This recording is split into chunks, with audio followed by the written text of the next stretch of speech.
למעלה בפינה השמאלית העליונה, אם יש לך. אני עובד על מקינטוש, אז אני לא יודע. לא, אצלי זה אחר לגמרי. אני אסתדר, אם הגעתי עד הנה, כמו שאומרים, איזה סימן שאני יכול להסתדר. בסדר, טוב, אז נעזוב אותך להרהוריך. כן, כן. לי קשור. אוקיי. Okay, so dear ladies and gentlemen, prominent guests, please take your seats. My apologies, we are a little bit late, and we should start our meeting, which was, I would say, it had a lot of obstacles, but finally we managed to do it. So the conference, the intellectual heritage of the Jews of Vilnius. And you all know the latest events, and due to that I ask you to commemorate victims of terrorism by a minute of silence.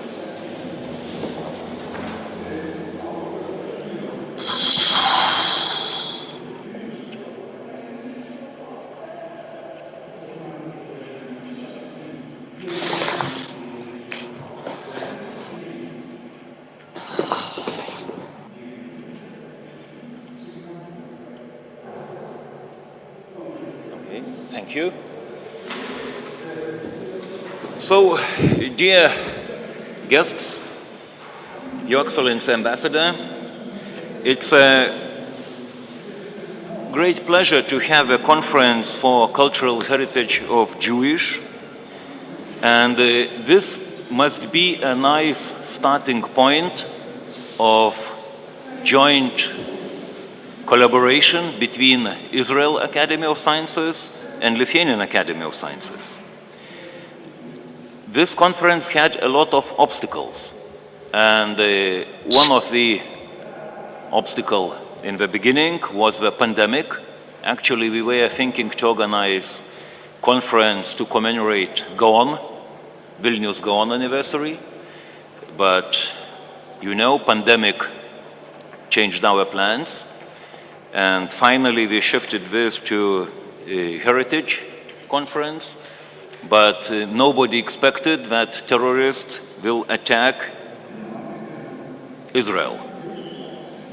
And this gives, to my understanding, this gives a big meaning to our conference, that it's not only joint Israel-Lithuanian small resistance to the terrorism, but I hope that all together we can win and terrorism will lose and we can live nicely and peacefully. Due to the war in Israel, another obstacle was that prominent researchers from Israel Academy of Sciences were not able to come, but they gave a strong will to give their talks, and their talks will be given remotely. So high tech will win. So this our joint event with Israel Academy of Sciences is our joint efforts to fight terrorism and for freedom of Israel, and I think that we will, I'm sure, not thinking, I am pretty sure that we will win. Also, we must be quite sure that all Lithuanian people are together with Jewish people. And the historical remarks, we have been occupied by Russians for 50 years, and the nations which are fighting for their freedom, we stand with them. We stand with Ukraine, which is over 1 year fighting the Russians. It's a Putin terrorism, and it's amazing that Iran is supporting Putin and Iran is supporting Hamas. So that's a, I would say, evil axis. So also we must remember the Lithuanian and Vilnius Jewish community, And when we were discussing with colleague what we should tell, that Holocaust left a huge imprint on Lithuanian history. Without Holocaust, Lithuania could be, and Vilnius could be, not only northern Jerusalem, but could be maybe another London or New York, with finances, industry, and other things. So this was a huge tragedy for Jewish nation. And also, at that point, I would like to remind the Tom Snyder book. You know it, I'm sure, Bloody Lands. And the history could be completely different if this occupation have not happened in Lithuania. So I am sure that we have a lot to discuss, and this event is the first one together with Israel Academy of Sciences, but I'm again pretty sure that not the last one. And we will try to make it traditional meetings and discussions. And to organize this conference, as I mentioned, it was a lot of obstacles, and I need to thank, and we decided to thank in the beginning of the conference, to the people who contributed a lot to this meeting. So first of all, thank you very much, Your Excellency Ambassador, for supporting this idea. Thank you very much. Huge appreciation. And this is for you. Also, financial support. It was great financial support from lawyers company, Markevičius, Yarastičikas, and partners. So you will pass it. And also, huge thanks to Association Israel-Lithuanian Trade Palace. I translated wrongly, but thank you very much. And also there are other thanks, and I would like to say, I can list the names at least, but they will give the thanks. So partners who helped to organize: Vilnius University, Martynas Mažvydas National Library, Vilna Gaon Museum of Jewish History, Association Israel-Lithuania Chamber of Commerce, that's the correct translation. There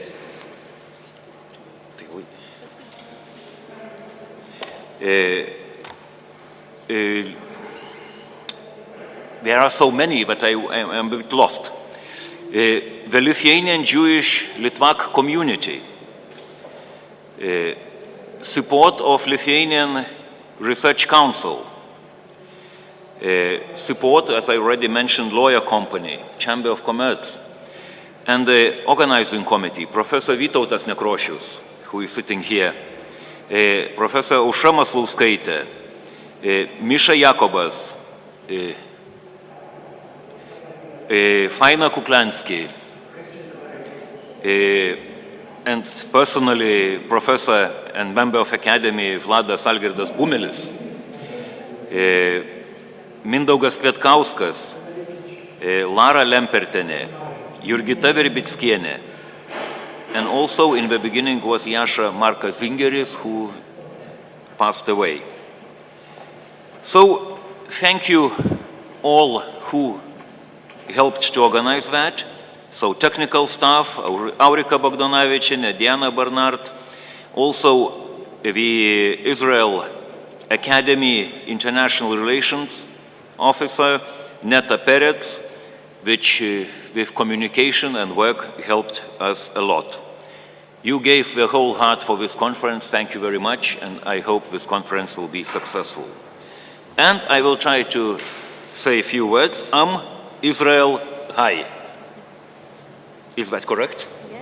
So thank you very much. That was a very short introduction. I do not want to steal your time from lectures. So, Excellency Ambassador, the floor is yours. Thank you. Thank you very much, Professor Baniz, and thank you all for the efforts in coming to this conference. I had my speech ready on Friday, and as you mentioned, we were in touch and talking about this conference for actually years. First, it started with COVID, and then it was postponed. And then you came with these really beautiful ideas for panels and discussions. Things got very different since Friday. Unfortunately, on Saturday morning, Israel was attacked by Hamas, which is a terror organization. The same Hamas that you all know that is also sponsored by Iran, and it's the same Iran that, as you rightly mentioned, is helping Russia in its war against Ukraine. Those are very, very difficult times for Israel and for Israelis.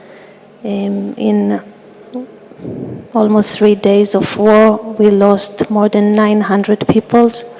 We have 25,000 people in hospitals. And it is important to say that most of those people who lost their life are citizens, children, babies, elderly people, Holocaust survivors. All of them were brutally murdered in their homes. So this is a very, very difficult time, and our military is, of course, operating. But nothing can bring back those people. This is also the reason that the guests from Israel couldn't come, as flights were cancelled. I would like to share with you maybe just one thing from the speech, because I am grateful for you for still keeping it. I think that it's important. Many people worked very hard in order to make it happen.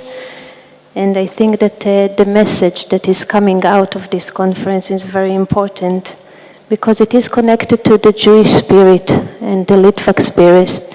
And this is a spirit of resilience. Unfortunately, this is not the first time that Jewish people out of Israel or in Israel needs to stand for their life. And as you mentioned before, we will survive and we will prevail.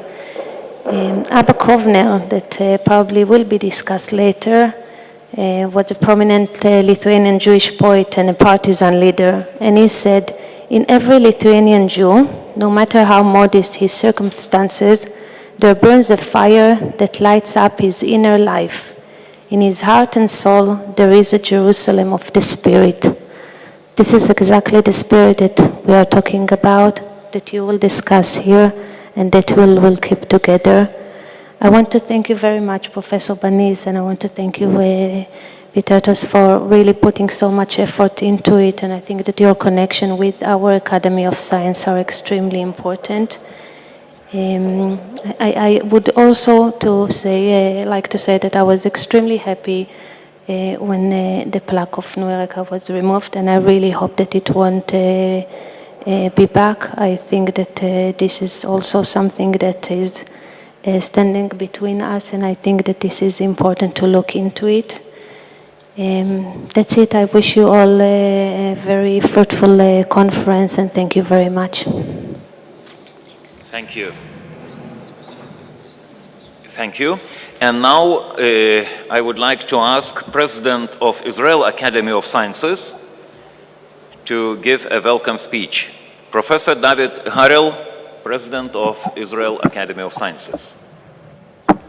Good morning, everyone. Can you hear me? Yes, yes, we can hear you. Can you hear me well? Okay. No, we don't hear you well. Please take care of the mic. Can you hear me? Can you hear me better now? Yeah, we can hear you. Okay. So thank you, dear President. First of all, I would like to apologize on behalf of the Israelis who are not able to participate in person. I was indeed in Europe over the weekend at a meeting at CERN in Geneva, but I took my trip and returned to Israel on Sunday. Indeed, the situation in Israel, am I being heard okay? Can you hear me? Yes, yes. Okay. So the situation indeed in Israel is quite terrible. What makes it worse is that we do not have a responsible and trustworthy government taking care of the situation, which is something that many of us have been complaining about for a long time. So all I can do is pray together with us all that the situation will improve and that things will be taken care of by responsible people, which does not seem to be the case right now. I'm sure that, like many other of the Israeli participants here, we all have personal connections to people who have undergone terrible atrocities. In my own case, two of my grandsons are now fighting in the south, one in the Air Force and one in the paratroopers. And I think maybe in all our names we should send deep, heartfelt sympathy to the families of those killed, the families of those wounded, and the families of those who are kidnapped, and the many who are still missing. So definitely, whatever the case, things will be different in Israel, and I think also in large parts of the world from now on. It is not an exaggeration to compare the shock and the surprise and the results with what happened in 9/11 in New York City. And if you make a small calculation of the numbers, already the number of people killed in Israel by the Hamas terrorists is many orders of magnitude, maybe 10 times greater than the number of people killed in the 9/11 event, if you take the size of the population into account. However, the show must go on, and with pain and deep grief, I will give my opening remarks here, which I prepared, of course, before the devastating situation unfolded. So, dear President of the Lithuanian Academy of Sciences, dear Professor Israel Bartal, the key scientific figure from our academy involved in making this happen, dear Mrs. Hadass Wittenberg-Silverstein, Israel's ambassador to Lithuania, dear lecturers, esteemed guests, colleagues, and friends. I'm deeply honored to join you in Vilnius, of course, joining you now by remote, for the opening of this conference, which will explore the intellectual heritage of Lithuanian Jewry. We are proud to collaborate with the Lithuanian Academy of Sciences in organizing and leading this collaborative effort, the first but definitely not the last such collaboration between the two academies. Vilnius, or Vilna for us, is known as the Jerusalem of Lithuania and serves as evidence of the significant intellectual and spiritual impact of the Jewish culture in Eastern Europe. During the later Middle Ages, Vilna became a hub for Jewish intellectuals, wise men, poets, and scholars. When discussing Jewish intellectualism in Vilna, it is impossible to overlook the Strashon Library. Established in the 19th century, this library was not just a place to collect and store Hebrew texts, rather it was a shining symbol of culture and knowledge, attracting Jewish intellectuals from across Europe. The area's prominent yeshivas, significantly the famous one in Volozhin, not only drew students from various places, but also fostered a tradition of thorough Talmudic study and deep and lively discussions. The Jewish press was a center of creativity and enlightenment in Vilna. Newspapers such as HaKarmel and Hazman played a crucial role in nurturing a literary culture that thrived in Hebrew and in Yiddish.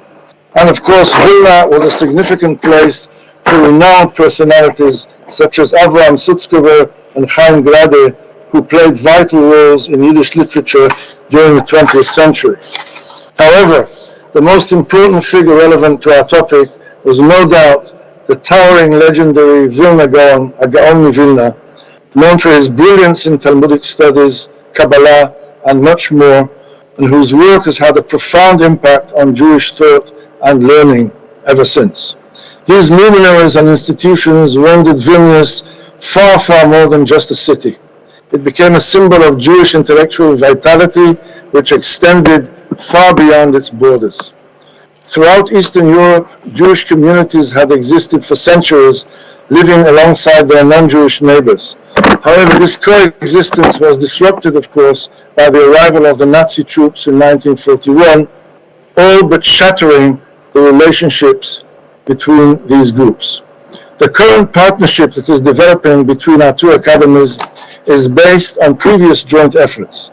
Several years ago, Professor Nili Cohen, our former president, traveled to Lithuania and established an agreement between our institutions. The agreement represented our common pursuit of knowledge and research, and the present conference, as mentioned, originally planned for 2020 to commemorate the 30th anniversary of the Vilna Gaon's birth, is its first outcome. The Gaon himself was almost unparalleled in his brilliance, which surfaced at an extremely young age, but he is also known for his amazing diligence. He was said to sleep but 2 hours a day in 4 half-hour portions, about which there is a plethora of explanations. Professor Itamar Prokacia, a prominent scientist at our Weizmann Institute, is from his mother's side a direct descendant of the Vilna Gaon.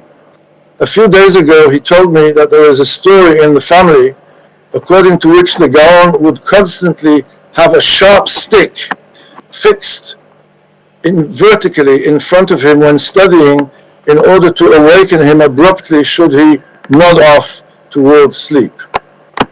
During this conference, we will also be reminded of the crucial role that general secular learning played in the Vilna Gaon's worldview. In his commentary on Proverbs in Aderet Eliyahu, he voiced his belief that wisdom is vital for the well-being of both body and soul. I quote, "Wisdom is the remedy for the soul is the remedy for the body," end quote. The Gaon viewed knowledge as more than just decoration, but as the essential substance that enlivens and preserves human life. His words convey a strong conviction that learning is a fundamental necessity of existence, an urgent requirement without which individuals and society cannot truly thrive. His book, Ayin Meshulash, synthesized mathematics, astronomy, and Jewish thought, and I have a feeling that we shall learn a lot more about this aspect of the Gaon's scholarship from Alex Lubotsky's upcoming lecture. The Vilna Gaon was cautious about philosophy, which he felt could lead people astray from tradition and godliness, and did not get too excited about the study of humanities, arguing that they carry little value for Jewish studies. However, he was nevertheless a staunch advocate for translating scientific texts into Hebrew, thus providing more Jews with access to secular knowledge. In fact, he proactively encouraged the likes of Rabbi Yisrael Shkrov to do exactly that. Despite his reservations regarding philosophy and humanities in general, the Vilna Gaon firmly believed in the potential of education, even when it came from outside Jewish theology, in order to bring clarity to humanity. He viewed scientific learning as universal knowledge, capable of uplifting people from all backgrounds. Over the course of the next 2 days, we shall delve into the history of Vilna as a hub of Jewish education and scholarship. Our journey will take us through centuries, from the yeshivas where rabbis debated to modern schools offering secular studies. We will explore how the Haskalah movement and other changes expanded access to learning and literature. Additionally, we will investigate how ideas originating from this exceptional community spread globally. Vilnius embodies the blending of old and new, tradition and modernity, and secular Jewish culture that synthesizes generations. This serves as a model for Jewish life and living within the environment. Can we restore this rich spiritual heritage today? A crucial facet of this, which I believe emanates implicitly from the Vilna Gaon's legacy, is that of academic collaboration. Events like the present one serve as a reminder of the importance of pursuing knowledge together, in our case mirroring the rich intellectual history of this city. When researchers from various nations collaborate and openly exchange their knowledge, we make progress towards a more equitable and democratic society that benefits everyone. And as long as we are on the topic of democracy and society, we must also remain alert and wary when it comes to the unusual social and political changes taking place globally as well as locally in our own countries. Of course, this part of the speech was written before the terrible events that unfolded this week. Much will become worthless if we, the inhabitants of our beautiful planet, are unable to maintain peace among ourselves and to uphold basic liberal values of equality, tolerance, and freedom. And so I must also mention the political situation unfolding in Israel. Again, this is prior to this week's events, which is already having dire consequences on the very democratic fabric of the country and on the subtle relationships between the various parts of its diverse population. Within my role as president of our academy, I am worried. No, I am greatly worried about the negative impact the situation is already having on Israeli science, education, and culture, and I'm resolved to stand up against governmental attempts to make things even worse, which are still being made as we speak. Suffices to mention our Minister of Education's attempt at hostile takeovers of the Israel National, again to the Lithuanian Academy and its staff for this wonderful cooperation. Apologies again for the fact that we are not personally present. Many thanks again to you, Professor Baltal, and to dear Netta Peretz, without whose amazing and untiring work none of this would have been possible, especially under the new devastating situation. Hats off to you, Netta. Thank you all very much.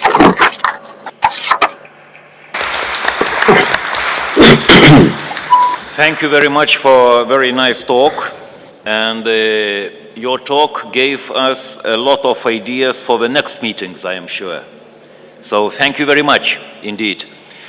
And now my apologies for technical problems. Due to that, we can have a small music break.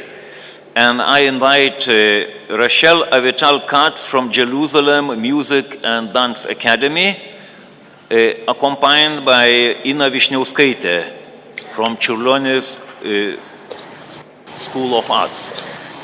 We're still there?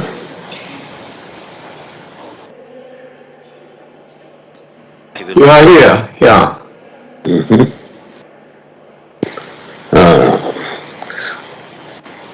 There in the conference, I mean, are we connected? Yeah. Thank you. I am honored and thankful for this opportunity to perform today. We are going to perform We see you and we hear you. Nigun from Suite of Baal Shem. Do you see the conference? I can't hear anyone, I mean, except for the Israeli participant. Neta, אנחנו מחוברים? Yeah, we are. Just let's wait a minute or two. אם אתה שומע אותי, אני שומע, כן, שמעתי עד עכשיו. אני פרטיסיפנט ישראלי. של הכנס. זה אני לא יודע. אני שומע הם צריכים לטפל בנושא של הקול שמגיע מחדר ההרצאות בווינה. לא היה ניתן לשמוע את השגרירה בכלל. So, dear ladies and gentlemen, we are strongly behind the schedule, and I would like to invite the first opening lecture, Professor Benjamin Brown, the Hebrew University of Jerusalem, and the talk title is Vilna Gaon's Theopolitical Legacy. So, are you with us?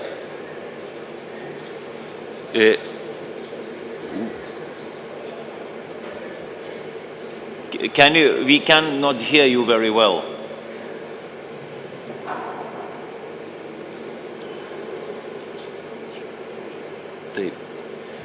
Do you hear?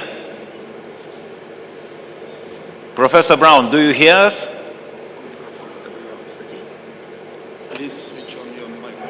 Please switch on your microphone.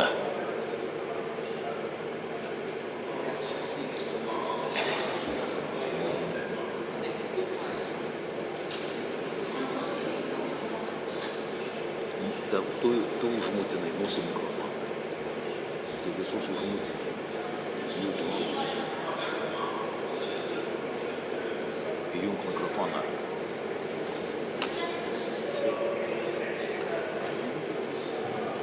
Nu, tvarkykit. Bet tyliai labai. Pagarsinti reikia.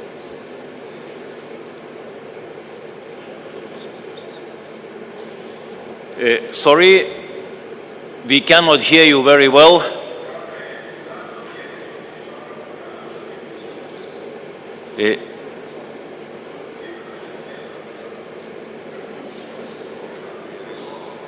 Got to mute everyone. Vieną mikrofoną reikia.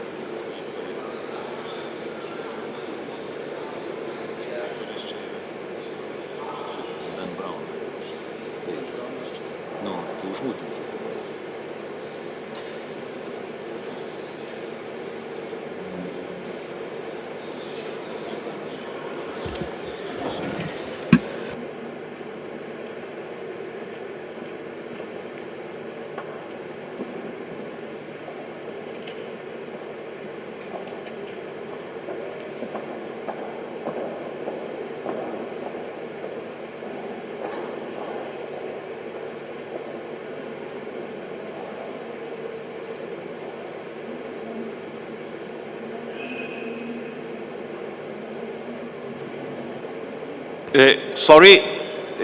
Sorry interrupting you.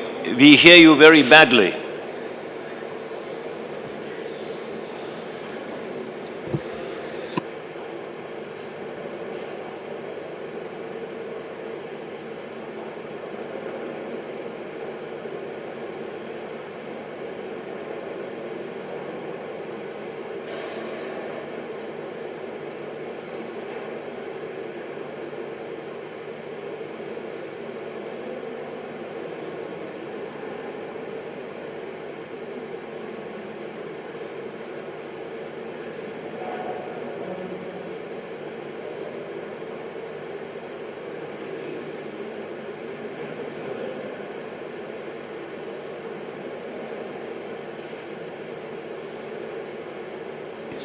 Sorry.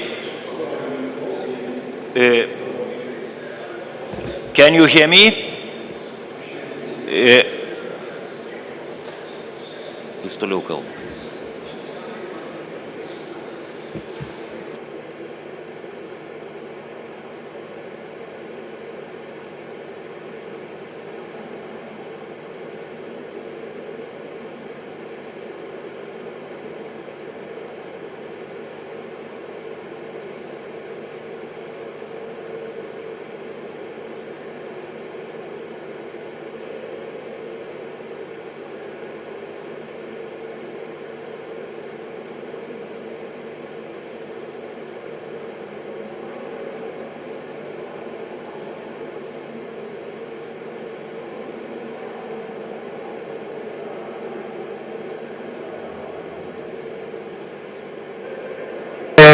מוצא חברתי, ולא למוצא כלכלי, ולא לרקע כלכלי, ולא לעיר מסוימת כזו או אחר.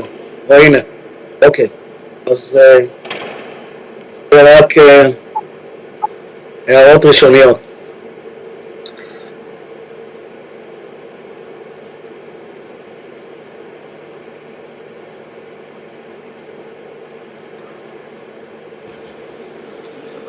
So, dear colleagues, dear participants, so can you hear me? Yes. Yes. Yeah, great. Professor Benjamin Brown, Hebrew University of Jerusalem, please, the floor is yours. Thank you. I must join my colleagues and say that the situation here is really uneasy, and news are devastating, and every few hours the numbers increase because of the deceased, but it's not only that the show must go to double, I think, but this beautiful enterprise that drove us to continue learning together and our lecture series. I'll speak about the theopolitical legacy of the Vilna Gaon, and once again the lecture was prepared before the events. The Vilna Gaon was not a philosopher. Indeed, he appears to have loved philosophy. Like his knowledge of the sciences, his knowledge of philosophy extended no further than the Renaissance. He was limited to work written in Hebrew. In all likelihood, he was also unfamiliar with the political philosophy of his time. Vilna Gaon himself never developed a systematic political theology. In fact, there was no Jewish thinker in his milieu to have done so. In the Middle Ages, political philosophy was treated somewhat dismissively, even those who termed it wisdom's little sister. The Vilna Gaon surely inherited something of this disdain. As such, he probably did not bother to delve too deeply into the realm of political thought. Therefore, in answer to the question of the Vilna Gaon's political theology, we could simply conclude the lecture here and say there wasn't any. But the truth is that there was something there. When we examine the Vilna Gaon's commentaries on the Hebrew Bible, we find some locations in which he proposes theopolitical ideas, even where the biblical text does not seem to lend itself to this line of thinking. Some of these ideas are predictable, but others are genuinely innovative. A few of them seem to echo Enlightenment concepts, including the establishment of sovereignty through the consent of the governed, in the spirit of social contract theory, opposition to tyranny and governments based on fear, a certain view of the rule of law, and even a utopian aspiration to a regime founded on something other than force. We'll begin by examining these ideas. I will then present two of the basic values that underlie them all: political elitism and anti-violence. Finally, I look at these ideas' further development by Lithuanian rabbis of the 19th and 20th centuries and ask to what extent this development was inspired by the Vilna Gaon. As we know, the idea of social contract was first elaborated in Hobbes' Leviathan and in the works of Locke and Rousseau. However, the idea that the government's legitimacy is derived from the consent of the public considerably predated Hobbes. In European philosophy, this idea may be found in the writings of Marsilius of Padua, Robert Bellarmine, strictly in reference to secular government, and others. In truth, the first glimpses of this idea may be found in Greek philosophy, but also in much earlier Jewish sources, such as the Talmud and even the Bible. However, none of these Jewish sources see a contradiction between the government that draws its power from the public and government that subjugates the public through intimidation and threats of brute force. Quite the opposite. The rabbis interpret the commandment, thou shalt set the king over thee, to state that, quote, fear of him should be upon you. They even praise non-Jewish kingship, for, in the words of Pirkei Avot, were it not for the fear it inspires, every man would swallow his neighbor alive. Likewise, they describe the exilarchs, the heads of the Jewish autonomous jurisdiction in Babylon, Shagola, as deriving their authority from the blessing, the scepter shall not depart from Judah. Building on a homonymous meaning of the word shevet in Hebrew, denoting both scepter and whip, they interpret this blessing as follows: these are the exilarchs in Babylonia who subjugate the Jewish people by the whip. The writings of Vilna Gaon reflect a different orientation. In one of his commentaries, he links on the distinction between the words melech and moshel, king and ruler. According to his consistent approach, Hebrew language contains no two words that are thoroughly identical in identical meaning. As such, he seeks to differentiate between these two words. His conclusion departs from the classic distinction between monarchy as a hereditary dynastic regime and republican government as non-hereditary. For the Vilna Gaon, the distinction is based on the level of consent enjoyed by the sovereign. As he puts it, a king, melech, is one whom everyone will be inclined to serve and to whom they will give a crown of kingship. He adds an interesting point, quote, in truth, the king himself is equal in his qualities to the rest of the people. His advantage is that everyone has appointed him over them and will accept his yoke for the yoke of his kingship. Unquote. In other words, the king does not receive the mandate from heaven, but rather acquires his power through the consent of the governed. By contrast, the ruler, or moshel, is one who has attained his status by force. Quote, and the ruler is one whose kingship has come to him through dominance, who is stronger than everyone else and has conquered a certain land or people who will then be under his rule. From what follows, it is evident that the Vilna Gaon prefers a government based on consent. However, he acknowledges that in the absence of consent, a government based on force is also legitimate. He adds that God's rule over the Jewish people is based on consent, as the Jewish people agreed to accept God's kingship, while God's rule over the Gentiles is based on force, as they did not willingly accept his authority. In the long-awaited messianic future, quote, everyone will be inclined to serve him and give him a kingdom crown. Therefore, it is clear that the ideal is governed based on consent, even when the government in question is that of God himself.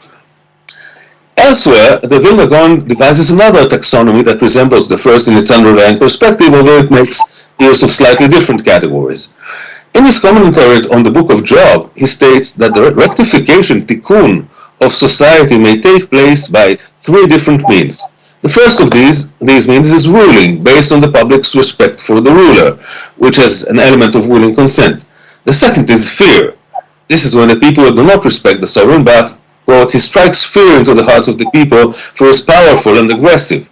The third means is peacemaking, for when one makes peace between his fellow men, his words are heeded by all, as in the words of the Gaon. The Gaon claims that the first two kinds of government, based on the respect of the ruler and fear of the ruler, exist in the world. However, the third, based on peace, does not exist in practice.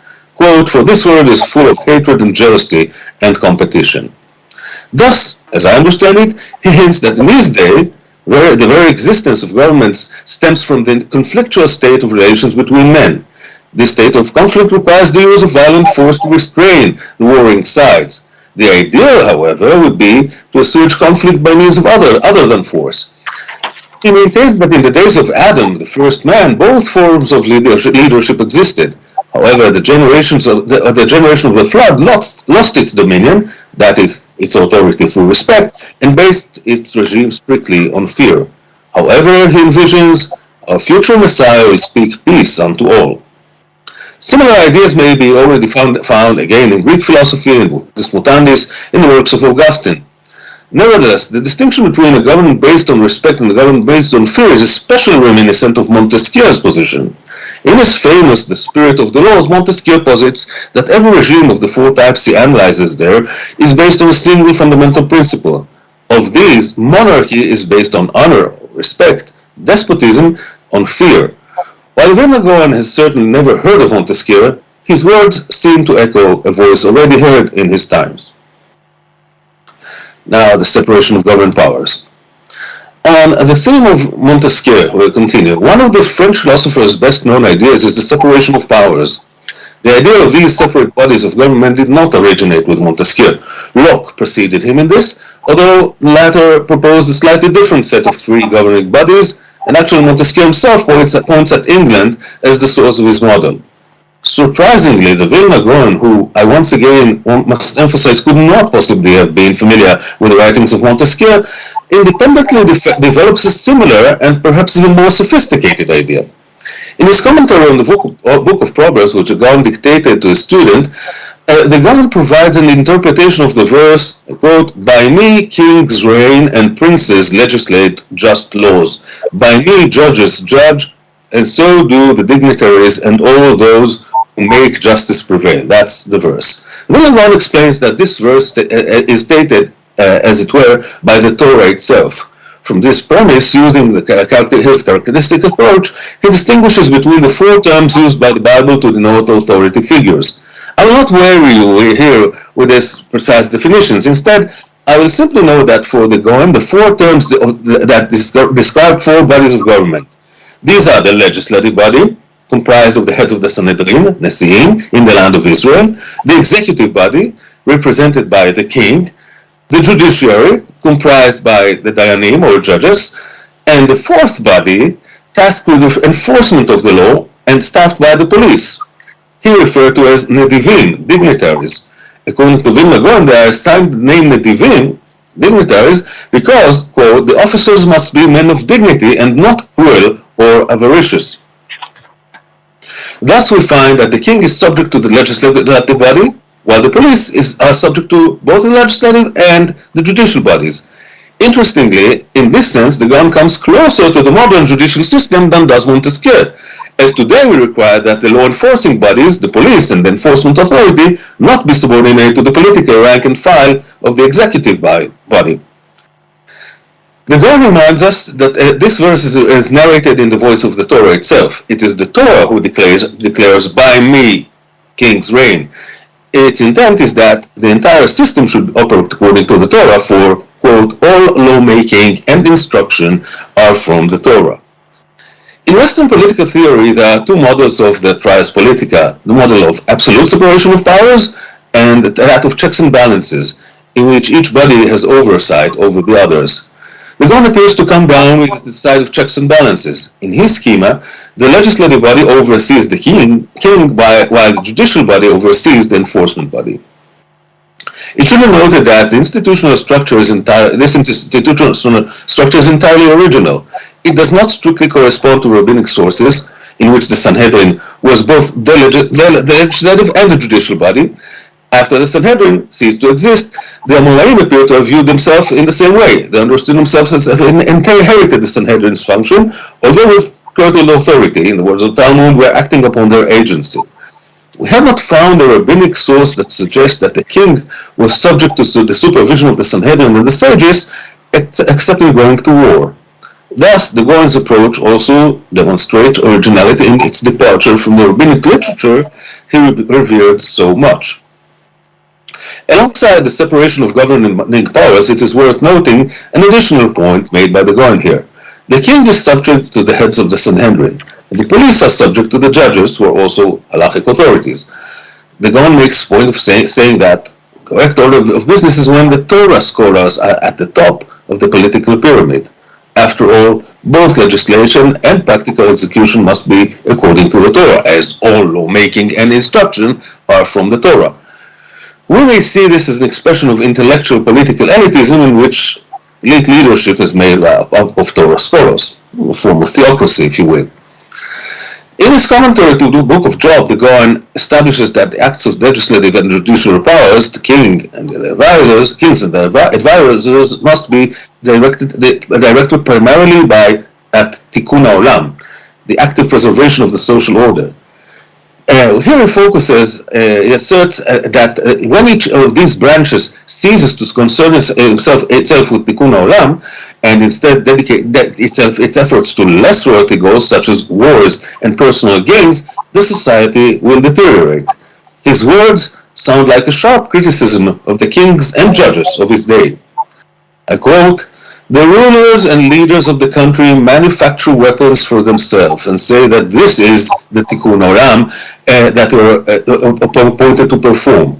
The truth is, however, that it is quite the opposite, for their whole intent is to make name for themselves, and the judges on their benches distort the law, amassing money from the bribes that they receive to exonerate the wicked and convict the just." Furthermore, he adds that the government should not go to war based on personal motives. Wars of this kind aimed to benefit the sovereign even as they went against the interests of the nations were all too common in the pre-national era, including the Gaon's day. This is yet another expression of the Vilna Gaon's distaste of the use of violence as a political tool. Now, the rule of law. Montesquieu writes several times that the rule of law, he doesn't use this term, is among the criteria that distinguish monarchy from despotism. The monarch, with all his authority, is nonetheless subject to the law, even when he himself is one who legislates it. Likewise, he is subject to the principles of natural law. By contrast, despot acts not according to the law, but according to his own whims. He does not fear criticism of his actions, and as he suppresses all opposition through brute force. In Montesquieu's views, nations under despotic rule will rebel only if the despot violates religious laws. But if the prince only breaches natural law, they will accept it because, quote, the prince is not assumed to be a man. The Vilna Gaon, however, maintains that even the despot cannot allow himself to openly violate natural law. In this, the despot is not motivated by normative considerations, after all, despots flout every law and every moral norm, but by pragmatic assessment that the governed will be unwilling to accept a violation of this kind. For this reason, Pharaoh decreed that the Hebrew midwives kill the babies discreetly, without their mother's knowledge, so that his murderous intent to kill Hebrew babies would remain unknown. To this, the midwives responded that the Hebrew women always managed to give birth before the midwives' arrival, and therefore they could not carry out Pharaoh's order. This situation prevented Pharaoh from implementing his scheme, for only the baby, once the baby was born, he could not be killed discreetly. When Pharaoh died, the Bible tells us, the children of Israel sighed, a sorrowful sigh. The Gaon explains in the same line, and I quote, after Pharaoh died, and there was not yet a king in Egypt, every man did whatever he wanted without the jurisdiction of the law. And so, because the king of Egypt died, the children of Israel sighed by reason of their bondage, and they cried. In the eyes of the Gaon, as in the eyes of Hobbes and others, even the most iron-fisted authoritarian government is preferable to chaos. One of the more brilliant justices of Israel's Supreme Court, Moshe Zilberg, himself of Lithuanian Jewish extraction, wrote that the rule of law also includes the rule of law over the legislature. Admittedly, the Gaon does not use normative language here, nor does he discuss his nation's right to rebel. His statement is merely descriptive. In a situation of this kind, the nation will presumably rebel. But still he understands that the sovereign who makes the laws himself is himself restricted by certain laws. Thus, we have seen that the Gaon's work contains nascent theopolitical ideas that are, as I understand them, close in spirit to the social contract, separation of powers, and the rule of law. These are basically modern ideas, even if they maybe have some medieval or even ancient precedents. However, if indeed the Vilna Gaon was never exposed to the writings of great Western political philosophers, as I tend to believe, how could these ideas have reached the so-called pious luminary of Vilna, who is usually isolated in his own room? It is hard to know. I can offer some nice speculations, but prefer to leave this as an open question.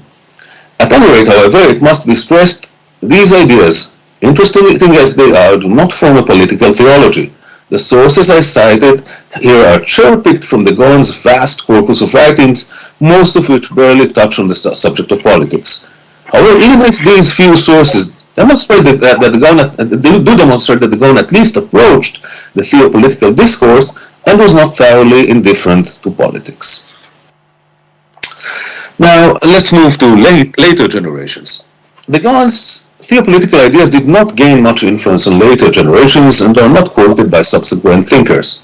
However, some of the fundamental values underlying these ideas would later serve as a basis for continued theopolitical thought in Lithuanian rabbinic world. Today I will discuss two of these values, which I will term in brief intellectual political elitism and anti-violence. We saw that the Gaon's intellectual political elitism in his discussion of the four bodies of government, where the king and the police should be subject to the religious authorities, the heads of the Sanhedrin and the local judges. This hierarchy reflects the Gaon's view that Torah scholars and rabbinic elite, as interpreters of the divine word, who is best able to transmit divine revelation to the public. This approach, which appears in many of the Gaon's writings and those of his circle, reflect the ideal of the Talmid Chacham, or Torah scholar. This ideal is perhaps the most pronounced characteristic of the Misnagdic or anti-Hasidic stream of Judaism, later termed Litvish, meaning Lithuanian. However, in these circles, one usually runs into a cultural elitism, seeing the Talmid Chacham as a cultural paragon that was not translated to the political sphere. Only in the 20th century, the notion of cultural elitism related to Torah scholars would be vested with a political form in the doctrine of Das Torah. This doctrine is based on the principle that the great Torah scholars are qualified to rule not only on halachic matters, but in the words of the Chafetz Chaim, on all matters of the world for the collective and for the individual. In fact, they are considered as leaders of the society.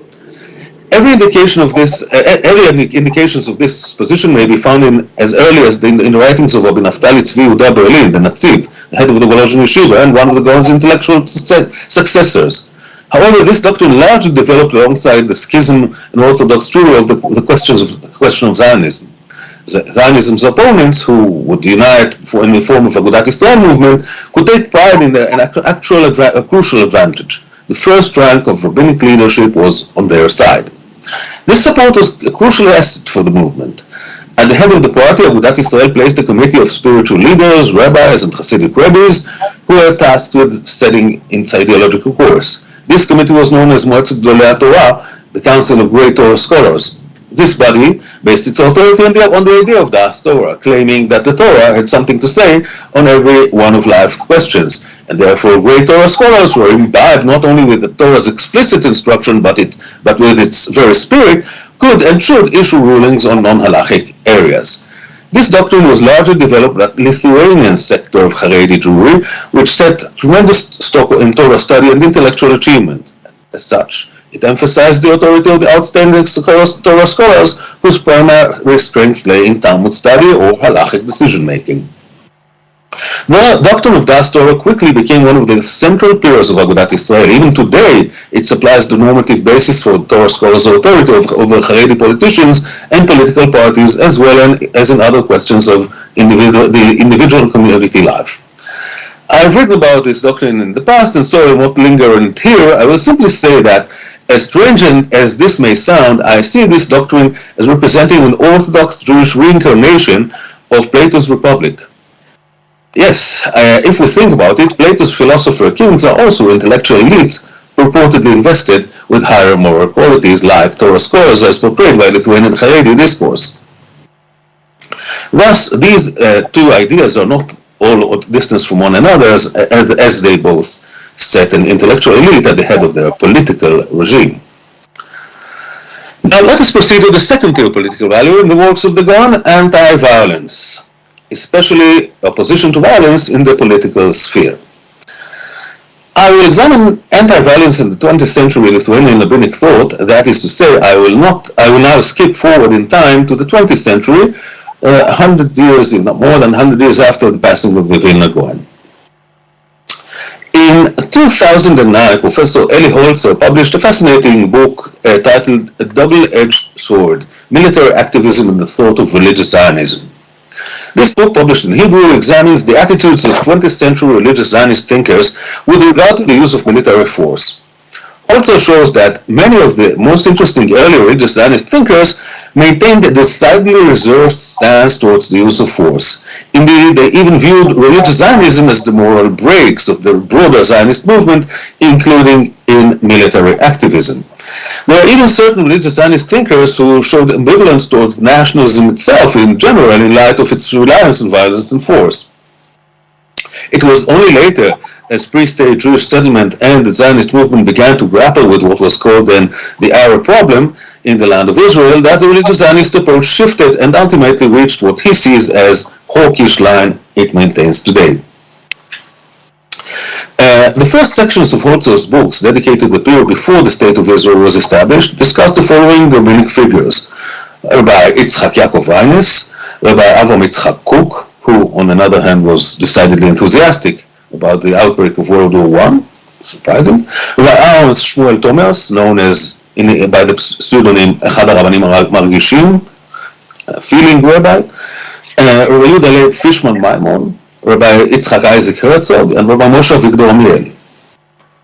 To various degrees, these rabbis tended to espouse an anti-violent approach. Interestingly enough, all were of Lithuanian origin, not from the modern country of Lithuania per se, but from the Lithuanian Jewish cultural sphere, which also included Latvia and Belarus. From these, only Thomas was a full-fledged pacifist. All of them understood that the occasional use of violence, including war, was a necessary evil. However, they aspired to an idea that would avoid war and violence as much as possible. This balanced approach also largely characterized the Vilna Gaon's position. A similar approach can be found among many prominent figures in the Haredi camp. I will concentrate on three particularly interesting Haredi rabbis: the Chazon Ish, Rabbi Moshe Feinstein, and Rabbi Shach. It would be emphasized that these were not ordinary rabbis. All three stood at the forefront of 20th century Haredi leadership. I will begin with the Chazon Ish. Rabbi Avraham Yeshayahu Karelitz arrived in Israel in 1933. At that time, he was not yet known as one of the great halachic minds of the 20th century. In the mid-1930s, workers' unions sought to promote the ideal of Jewish labor, requiring Jewish employers to employ Jews even when Arab workers offered their services at lower price. In light of the fast-growing conflict between Jews and Arabs in the land of Israel, this norm was perceived as a necessary form of political, economic, and security standpoint. The Chazon Ish supported this move with some limitations. However, when the workers' unions prevented entrance by Arab workers into Jewish settlements and sometimes even violently punished employers who wished to hire them, the Chazon Ish expressed the expression of these measures, his opposition to these measures. At the end of the halachic decision, he added the moral: the path of the Torah is to maintain peace with every man and treat him forgivingly. Fear and desire of revenge are fundamentally inappropriate with this, reflect erroneous understanding of human nature. Evildoers are not always responsible for their actions, and so there is no sense in getting angry with them. Therefore, because society must be protected from their doings, as such punishment must be levied with great sorrow and fear, and free of any trace of personal resentment, but thoroughly and effectively. It is only when innate human carelessness is liable to lessen the thoroughness and effectiveness of punishment that the enforcer must draw on anger and revenge in order to adequately fulfill his function.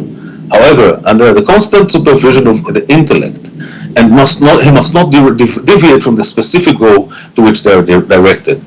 This is probably stated in reference to punishment of Jewish employers who defied the unions. That is to say, the moral principles of anti-violence is applied here to the political arena of labor relations.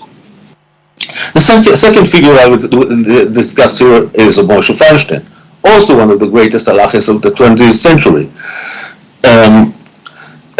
Feinstein, who was born in Belarus, was a distant descendant of the Vilna Gaon. He remained in Russia after the Bolshevik Revolution, and it was there that he began to serve as a rabbi in 1921. After many years of persecution, harassment, and silencing, he emigrated to the United States in 1937. There, he achieved prominence as one of the greatest halachic decisors of the new continent. In a 1923 homily, while still in Russia, Feinstein discussed the wicked qualities of man which spur him to commit evils such as murder, theft, or adultery. In his examination, the mechanisms that allow man to carry out these evils, that allow man to carry out these evils, Feinstein also discusses the moral concepts of society. As an example, he cites societal attitudes towards murder and theft. According to Feinstein, society denounces individual acts of murder, but praises acts of killing in war, which are themselves no more than murders on a mass scale. By the same token, while society deplores individual acts of theft, it allows itself to commit mass thievery, also known as taxation. In a view reminiscent of certain critical theorists, Feinstein concludes that our surprising, not to say disconcerting, willingness to accept state violence as opposed to individual violence stems from a kind of manipulation in which language plays a crucial role. I quote, "We find that our denunciation of murder denunciations of murder simply have to do with the name by which it's called. When it goes under another name, such as war or many other similar names that have sprung up in our time," here I'm sure he is referring to revolution, "we do not denounce them." One might well claim that this distinction is not merely semantic, and that there is an essential difference between the use of force by the individual actors and by the use of force by the state. However, Feinstein thoroughly rejects this claim, asserting that distinction is only in language. What is a state, he asks, if not a mere aggregation of many individuals? This is, of course, a highly individualistic assertion, and perhaps libertarian, capitalistic in approach to taxation. The kind of what we have expected to hear from him after his arrival to the United States. However, as I noted, he's voicing these claims as early as 1923. As yet, he has now only experienced the absolute monarchy of Bolshevik rule.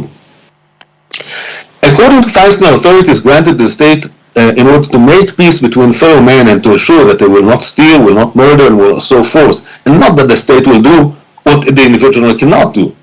Unquote. This approach leads him to be suspicious of government, which holds a monopoly on violence in society in Max Weber's famous characterization. However, the same resistance to violence leads him to reluctantly accept the rule of government, for it is government that prevents more widespread violence. Rabbi Elazar Menachem Shach, the head of Ponevezh Yeshiva and the most prominent leader of the Israeli Haredi Jewry from 1970s to 1990s, also despised violence in general, political violence in particular. Although he himself was certainly combative in his leadership of the Haredi public, this aggression was political and social, not physical. He consistently demonstrated profound abhorrence of violence, war, and bloodshed. Shach witnessed close to the bloody sites of the bloody sites of the two world wars, among other brutal conflicts, and he felt an obligation to sound the alarm of the damage caused by war. He described the present reality in which, when fights start over borders and there are conflicts, the parties are unable to reach common ground, and they run into use of force of violence and solution of war breaks. He places the primary emphasis not on the physical damage caused by the war, but on the moral damage. According to Rabbi Shach, war is called destruction of the nature of the world and its corruption. Such positions may be understood to represent humanistic, pacifistic worldview. Therefore, they might be accepted by certain proponents of modern religious approaches in Judaism. However, for Rabbi Shach, these political positions bear no hint of apologetics, and they do not consider to any way to modern values. In his view, it is the Jewish way to refer morally sound and sound victimhood over anti-moral or immoral victory. One of his speeches describes the thoughts passed to him in his head during the Holocaust. Then, at the time of the Holocaust, I thought, happy I am to be among the nation of the murdered and not the nation of the murderers. He revisited this motive several times. Imagine him mused in his students' ears in 1990, just before the Gulf War, that after conquering the whole world, the ruler of Germany, Hitler, had come to a Jew and told him, let us change places. You will rule over everything and I will be a Jew in your stead. Would one of us be willing to change places with him? A Jew must be willing to be killed, but not be a killer. Unquote. Shach makes no attempt to avoid the passivity of the diaspora Jew. He clings to it proudly. In preference on earthly power, in his view, the preference of earthly power over moral standing is characteristic of the ways of the Gentiles, while the Jewish priority must be the other way around. This leads him to a critique of modernity. Until the 20th century, early 20th century, Shach contends human life was founded on tradition based on historical continuity. The Jews followed the Halakha, suffered many hardships, but survived. Since World War I, according to Shach, the human race has not known a moment of calm. It did not take long for the nations of the world to lose respect for their past and release themselves from the bonds of tradition. Man started to understand himself. Man started as a master of his own fate, one who need not fear and drag their own external circumstance, but may instead take an active part in fashioning it. This attitude was founded upon humanism and that centered man, trusted in man's intellectual and moral faculties, and consequently passed responsibility for society and humanity at large upon his shoulders. Here too, violence played a central role. In their attempt to rid of all evils, the new ideologies reasoned that their utopian vision had to be realized instantly and without delay. Therefore, they told themselves that their liberation from the always should be achieved by all means necessary, including violence and bloodshed. Lured by the promises of utopia, the masses rallied in support of the new ideologies and were even ready to kill and be killed for them. Shach ruefully says, millions of people gave their lives for something someone thought up. The problem was, he claimed, that these grand efforts stood no chance of success. No ideologue is capable of understanding the deepest powers of human psyche. In the spirit of certain European conservative thinkers like Edmund Burke and Joseph de Maistre, for instance, he maintains that there is not even never be a genuine replacement for integration of tradition, which accumulates the collective experience of many people over many years in many different situations. The new ideologies each focus on one value over a handful of values, while the real world is complex and multifaceted. Single values, liberty, equality, nation, state, can never fully satisfy the demands of man's nature. The simplistic one-dimensional visions of the ideologues could not but shatter as soon as they hit the ground, from the moment they are forced to confront the complex and multidimensional reality. Therefore, says Shach, the great ideologies were doomed from the start. Unfortunately, the failure of the ideology did not put end to the troubles it brought. In order to topple an ideology from the throne, one had to bring a new one, competing with new force and actually using violence again to topple them once more. Often the reader gets the impression that Rabbi Shach is not only astounded by the suffering and the slaughter, but also its sheer absurdity.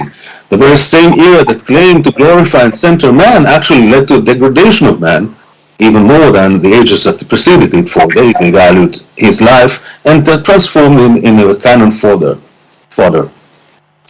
Nonetheless, this harsh assessment retains cause for optimism. For Shach, a single corner in the world remains untouched by this madness, the world of Torah.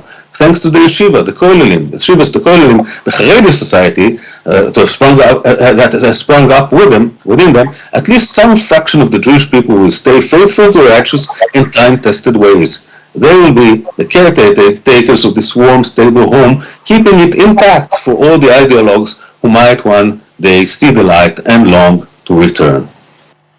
We've seen fledgling theopolitical ideas that in the writings of Vilna Gaon extracted two basic values underlying them: intellectual political elitism and anti-violence.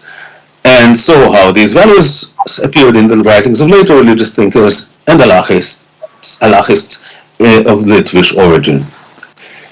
We wish to claim that the Vilna Gaon was the source of these theopolitical developments? Yes and no. None of these figures that I had mentioned quote the Gaon, nor do they cite his commentaries on theopolitical matters. However, the Vilna Gaon was such an iconic figure, such a central and powerful mythos in the formation of greater Lithuanian Jewry, that his ideas need not have passed down strictly through text. The Gaon's legacy was passed down not only through his writings, through folk stories, we heard one before, albeit mostly legends, praised by other rabbis and homilists, education at home and in the yeshiva, and so forth. Some of his legacy had faded with the years, such as his method of Torah study and his commitment to the study of Kabbalah. Still, many of the fundamental values of the Misnagdic Lithuanian ethos, in their many offshoots and variations, originate with the Gaon and those who accepted his authority. Some of these values are well known and belong to common knowledge of Misnagdism. In this lecture, I have sought to demonstrate that on the margins of the Gaon's great legacy were other values, somewhat lesser known, but no less interesting, theopolitical values. Thank you.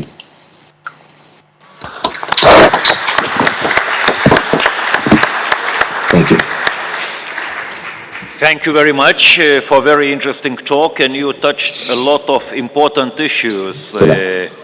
Of course, I cannot list all of them, because otherwise I must repeat your talk. And, but I liked very much your statements about origin of a people and the statement about the state. What is the state? So that's a huge topic which requires separate conference, I'm sure. Thank you very much. Thank you. We run out of time, but we still have some time for questions if somebody have. I do not see any. So once more, thank you very much for a very inspiring talk. It was a good opening of a conference. Thank you very much once more.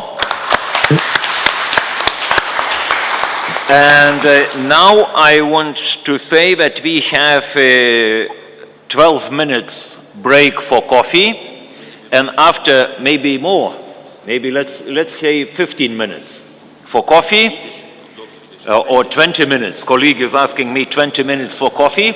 And dear Professor Yadin Dudai, I would like kindly ask you to chair the after coffee session. Thank you, which I will do. Thank you very much. So we meet at 10:40? 10:50. 10:50. 50. Thank you. We shift by 10 minutes. 10:50. Thank you very much. Okay, and I wish you nice coffee as well, in remote way. משוכנע. החמיצות שלו ודאי שונה. באמריקה זה חומצת נשמעים, היינו עוסקים במחשבה מה יש שם באמת. מה אלכס? מוטי, אני חיכיתי לכנס הזה בעיקר בשביל הסיור שהבטחת לי ביום חמישי. אני התכוונתי להצטרף, כן. כן, אנחנו נמצא הזדמנות אחרת, אני מניח. כן, אני הייתי בא בכוונה, אם אתה שמה, כן, כן. נמצא הזדמנות. נמצא הזדמנות. אוקיי. אני מניח שישראל זוכרת את הביקור הראשון שלנו ב-1997. בוודאי שאני זוכר. Dear colleagues, please start our next session, and dear chairman, please. Thank you very much. It's a very difficult day, so I'm going to do something I usually don't do, and I'll read my introductory remarks because otherwise my mind, I apologize, wanders around on the terrible things here today. Dear colleagues, thank you for granting me the privilege of chairing the session, The Intellectual Heritage of the Jews of Vilnius in the 18th, 19th century. And in this capacity, introducing two highly esteemed colleagues, each a world-renowned outstanding scholar in his own discipline. But before proceeding to introduce the session and the speakers, very briefly, allow me to add a personal note.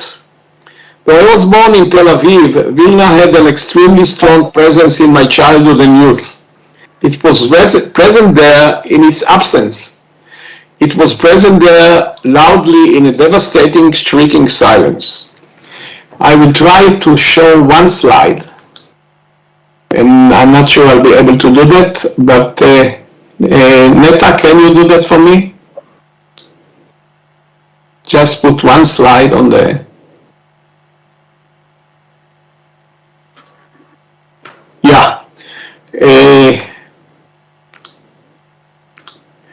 Can you move it into display mode? Do you see the slide? Yes, we see it. Thank you. We see Now it. please press. Yeah. Yeah. So my maternal, if you see the slides, I'll appreciate it. My maternal grandparents, Shmuel and Rachel Bergman from Chopin Street, Vilna, my 6 aunts and uncles, all my nephews, nieces and other family members were murdered in Ponar. My Vilna-born mother, Berta, Batya Bergman Dudai, or Dudman, learned about it in Eretz Israel and she never recovered. So this is part of my family and I actually don't know how to identify part of them. And this is my mother here in Chopina 8, Chopina 8 in the internal court. Thank you, Neta. I will return to my... you can return to my presentation, to just stop the sharing.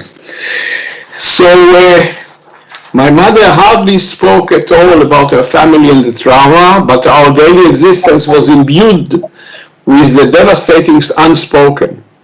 Names of even the closest relatives who were murdered in Ponar were hardly mentioned, and only years later I tried with very limited success to identify how some of them, of the absentees, looked like.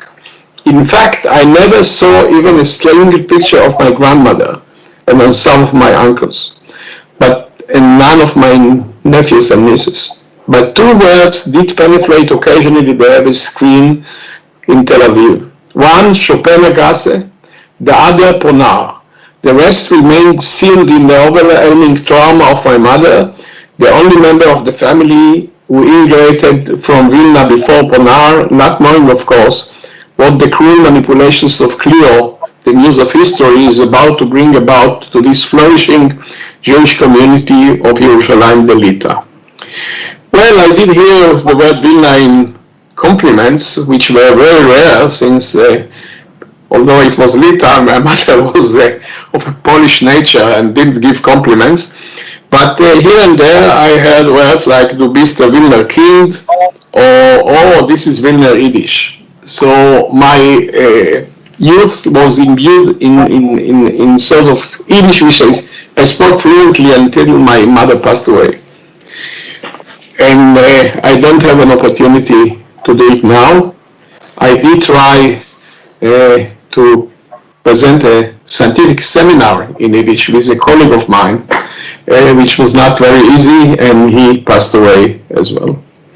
I was hence belonging to Vilna from my first days in the world, but I wasn't in Vilna. Vilna was in me. It was there in its absence, in its terrible traumatic loss and its Jewish cultural inheritance, Yerushalayim Delita. When my late mother was born in Vilna, between 1/3 and 1/2 of its population was Jewish. It was an important center of Yiddish and Hebrew literature and media. It was a bustling source of Jewish newspapers, literary magazines, popular science journals, and children's publications. In fact, I learned only later, when I grew up, that two of my nephews were journalists in Vilna, as young journalists. And then more than 100 synagogues and cloisters existed, hundreds of Jewish educational institutions, and in the audience there are people who are much more knowledgeable about them than me. I visited the place three times, and tried to find some remnants and where is Chopinagasse, and even the houses, and I intend to do it again. As a Jew living in contemporary Israel, one of the most intriguing aspects of Jewish life in Vilna in the 80s and early 20th century was not only the co-development of multiple heterogeneous facets of Judaism, from varieties of the ultra-Orthodox to the rich spectrum of secular, in that respect mirroring a single world Jewish center in the constant evolution of restless Jewish culture, but the observation that in the sharp divisions encountered today in Israel did not necessarily hold. An example that often comes to my mind, even much before this conference, is that early pillars of Jewish orthodoxy, the most famous example is the Gaon, were not separated from the outset from the literacy of secular thought, science included. The two talks in this session illustrate this well. The keynote lecture is delivered by Professor Israel Bartal, Professor Emeritus of Jewish History, a member of the Israel Academy of Sciences and Humanities, and the former Dean of the Faculty of Humanities at the Hebrew University of Jerusalem. Professor Bartal served as the chair of the Historical Society of Israel for many years. Since 2016, he is a member of the Israeli Academy of Sciences. Professor Bartal taught at Harvard, Johns Hopkins, McGill, University of Pennsylvania, Rutgers, as well as Moscow State University and the Central European University in Budapest, that I think doesn't exist anymore. He is a veteran student of Eastern European Pinkasim, that extremely rich and admirable source of information about. I was amazed by what I learned about Pinkasim, and there's a lot to talk about Israel when we meet again. And in 1990s, he published a second revised edition of Israel Halperin's Pinkas Vad Arba Aratzot. Arba Aratzot, by the way, is the street in Tel Aviv close to where I grew up. In 2010, in collaboration with Professor Gershon Hundert and Professor Adam Teller, he initiated the Pinkasim project that provides digital access to the minute books of Jewish communities, Pinkasei Kehila, Pinkasei Kahal, of Ashkenazi Europe and Northern Italy. He is the author of several books, including The Jews of Eastern Europe from 1772 to 1881, University of Pennsylvania Press. The title of his talk, Each Generation and Its Scholars, The Changing Faces of the Historian Gaon, offers an updated review of 2 centuries of changing historical narratives concerning the Gaon and his time, and calls for a closer look at the Gaon in his real time and place. Israel, bevakasha. Thank you very much. For over 2 centuries, writers, historians, and intellectuals have reflected on what part the Vilna Gaon played in the modernization process that transformed the nature of both European Jewish society and the rest of Jewish diaspora. Rabbi Elijah ben Solomon Zalman, remembered for posterity as the Gaon of Vilna, was a great Talmudist scholar who lived and flourished in 18th century Vilna. He was inscribed in the memory of 19th and 20th century Jews as an icon of the many diverse and sometimes opposing religious, cultural, and political Jewish factions and schools of thought of the period. Like many other outstanding 18th century heroes found in the pantheon of Jewish culture, the personality, activity, and innate creativity of this Lithuanian Talmud genius were integrated into a host of historical narratives that themselves metamorphosized over the years. The Vilna Gaon received the same treatment at the hands of the historians and the biographers as, for instance, the founder of the Hasidic movement, Rabbi Israel Baal Shem Tov, 1700-1760, and the philanthropist Sir Moses Montefiore, 1784-1885. Indeed, the Vilna Gaon, as an historical figure, was recruited into culture wars that raged after his time, his legacy integrated into political struggles that neither he nor his contemporaries could have foreseen. Several of these continue to be waged in the state of Israel and the Jewish diaspora to this very day. However, be assured that my intention in making this statement is not to disparage this phenomenon. In fact, quite the contrary. A critical historian finds great value in deciphering the ahistorical secrets that guided earlier writers of histories.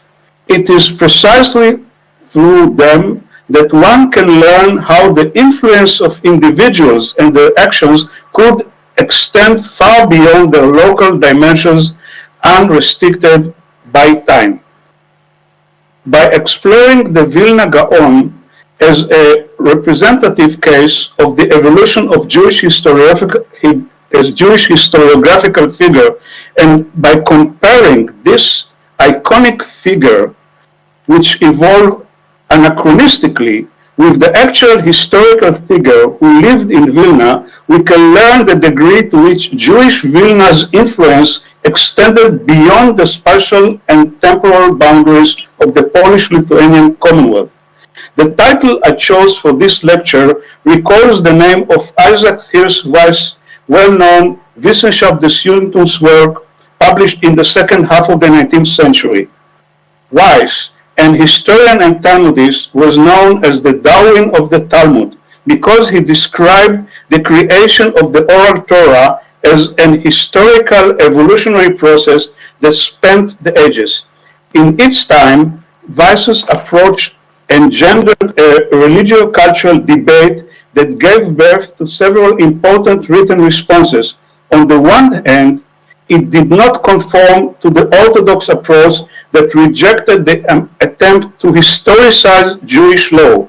On the other hand, it firstly opposed the scholarly positions adopted by those associated with the Reform movement and the radical Haskalah, Jewish Enlightenment movement, who deemed Talmudic literature outdated and flawed. The scholars with whom I will engage in the generational context in this talk include the Gaon and his ever-changing image over the years, as well as the researchers and scholars who each in their own time and place and according to their beliefs and opinions reshape the image of the Vilna scholar. בסדר? כן, תודה רבה, אם אתם בסדר?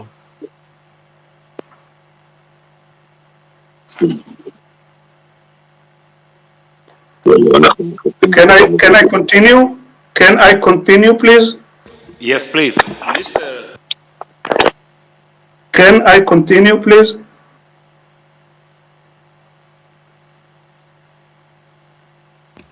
Yeah, please continue.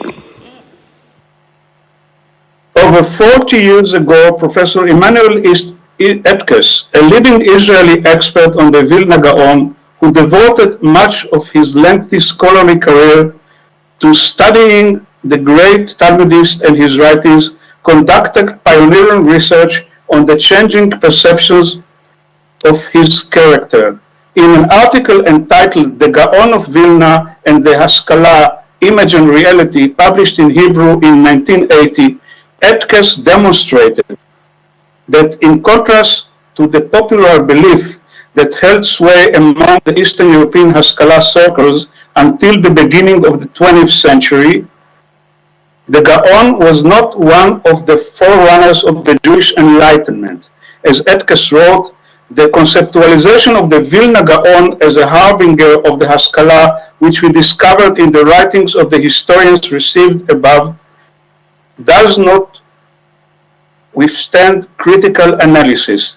This perception is fluid by both its inaccurate presentation of the facts and its anachronistic interpretation of them. Etkes asserts that at most we can speak of the Vilna Gaon's role concerning the beginning of the Haskalah in Russia. This would primarily entail the part of his image as maskil, enlightened Jew, played several instances of which we reviewed above. This image was founded on an arbitrary collection of the Vilna Gaon's character traits that patently ignored others, inaccurately presented the facts, and most problematically removed the facts from the original context, shining an anachronistic light on them. This image does not teach us about the Vilna Gaon's actual connection with the Haskalah, but rather about the deep need of the Maskilim had to ascribe their approach to an impeachable source, placing it on the shoulders of giants. In other words, the Vilna Gaon did not influence the very birth of the growth of the Haskalah movement. However, after the movement arose due to a host of other factors, in retrospect, the Maskilim nurtured the image of the Vilna Gaon maskil and utilized it. End of citation.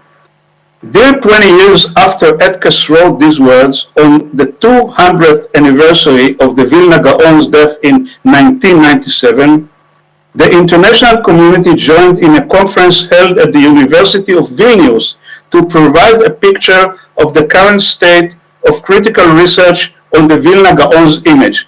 The conference proceedings, published in the conference volume published in English in 1998, The Gaon of Vilnius and the Annals of Jewish Culture, addressed a diverse collection of schools of thought, religious streams, and movements, from Hasidism over the centuries to Lithuanian Jewish Orthodoxy to 20th century national religious Zionism. In my lecture, The Vilna Gaon as a Portender of Zionism, Pseudoepigraphy in the Service of the Movement, I followed in Etkes's methodological footsteps, proposing that we examine the Gaon's image in national religious Zionist historiography in the same way Etkes has examined the image of the Gaon, the colossal Lithuanian Talmudist, in the writings of the Maskilim. Among other things, I wrote the following. I cite, national movements attempt to rewrite the past of the people. Some even say that modern nationalism equips its people with a past that had never been. The modern national Jewish movement is not an exception. Certain figures from the pre-national past are reconfigured in the national memory in accordance with the new national criteria, given an anachronistic overall, and inserted into the new pantheon. The case of the Vilna Gaon, the epitome of a religious scholar of extraordinary intellectual capacity and accomplishment, may illuminate the way a personality from the pre-national period has been inserted directly into the center of the national religious portrait of the past. End of quote. To the best of my knowledge, the most recent study of the historiographical evolution of the Gaon's image was published about a year ago in Dr. Aryeh Morgenstern's The Rivlin's Family and the Messiah of the Gates of Jerusalem, Hebrew. Morgenstern, a veteran Israeli academic, specializes in the history of the pre-Zionist Ashkenazi settlement in the land of Israel. In his book, he undertakes a critical discussion of conflicting versions of the historical essays about the very specific phenomenon, the immigration to the land of Israel in the early 19th century of hundreds of Lithuanian scholars who saw themselves as the successor of the Vilna Gaon. Morgenstern described the sea change that took place in how the Gaon's image was molded and how its influence was perceived in the 40 years preceding the publication of his book, writing, and I cite, "Let's begin with the evolving scholarly perception of the Gaon's image, which until my studies was never even remotely considered to be a messianic one. And suddenly, in recent years, a profound change has occurred among the scholars researching earlier perception of the Gaon's character, from studies about the Gaon and his disciples through to other thoughts, or to other studies which we will presently discuss that step by step establish the Gaon as a messianic figure. In this chapter, says Morgenstern, I will discuss the earthly aspect of this messianism, which was expressed in the Gaon's decision to emigrate alone to the land of Israel, believing that this ascent, Aliyah, would help to hasten the redemption. The fact that this attempt to emigrate failed was also pivotal, for this failure brought about a strategic shift in the thinking of the Gaon and his disciples about how to bring about the redemption, as we will see below. The scholars to whom Morgenstern is referring are not historians, but experts in Jewish mysticism. They rely upon the connection he proposes between the Gaon's revealed and hidden teachings and the historical events in the 18th and 19th century. Morgenstern's novel understanding of the Vilna Gaon's part in the modernization process of Jewish society underwent engendered a lively and lengthy historiographical debate both in Israel and North America, in which I had the good fortune to play a significant part. For a few minutes, let's try and forget about everything that happened in Vilna, in Lithuania, in Europe, and around the globe after 1797. I will now describe in short the world in which the Gaon's fellow city dwellers. The community of Vilna lived in the year the Gaon died. While it is extremely difficult to erase our knowledge of the social changes, political movements, religious denominations, and literary works that shaped Jewish society over the last 2 centuries, it is crucial to do so in order to distance ourselves from the background noise that can interfere with our ability to reconstruct the actual historical experience of an Eastern European urban Jewish community in the early modern period. Vilna, the ancient capital of Lithuania since 1323, was by the 18th century a flourishing city in which multiple religions and cultures had encountered one another for centuries. It was an important hub in the religious, cultural, and linguistic networks that expanded alongside one another across the span of Europe. In Vilna, Lithuanians, Poles, Belarusians, Germans, Jews, and Karaites lived side by side, and the city also functioned as a religious center for Catholic Poles and the Belarusian Orthodox Church. During the hundreds of years that has passed between its foundation and its annexation by the Russian Empire a few years before the Vilna Gaon's death, Vilna found itself conquered by Germans belonging to Teutonic Order, the armies of Sweden, and Russian Muscovite soldiers. These political, religious, and social transformations which characterize cities in the transitional regions, bridging the Western Catholic world and Orthodox Christian Eastern Europe, left a rich cultural imprint on this city, distinguished by multitude of cultures, languages, and styles. In the mid-16th century, Vilna housed the first printing presses in the Polish and Belarusian languages, and from 1540 it was a focus for the expansion of Protestant Christianity. It was therefore no accident that during the Counter-Reformation the Jesuit order chose Vilna as the hub of its educational activities in Lithuania. In 1578, the Jesuits even founded the college in Vilna, whose mission was to promote Catholicism throughout the northern part of the Polish-Lithuanian Commonwealth.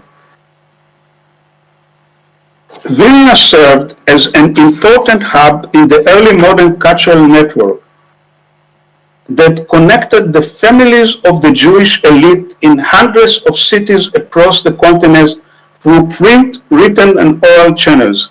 The Gaon, due to his extraordinary intellectual ability, was an influential figure in this network during his time, as was the case in other social-cultural transcontinental networks.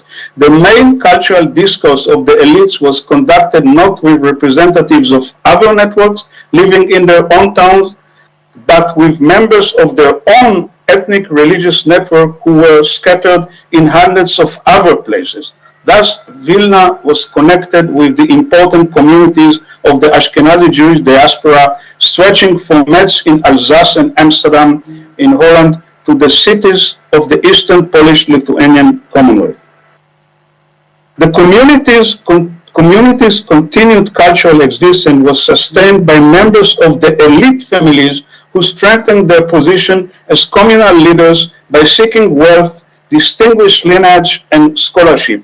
Halachic literature was the core of the intellectual world of these families, part of the culture in which only men took part.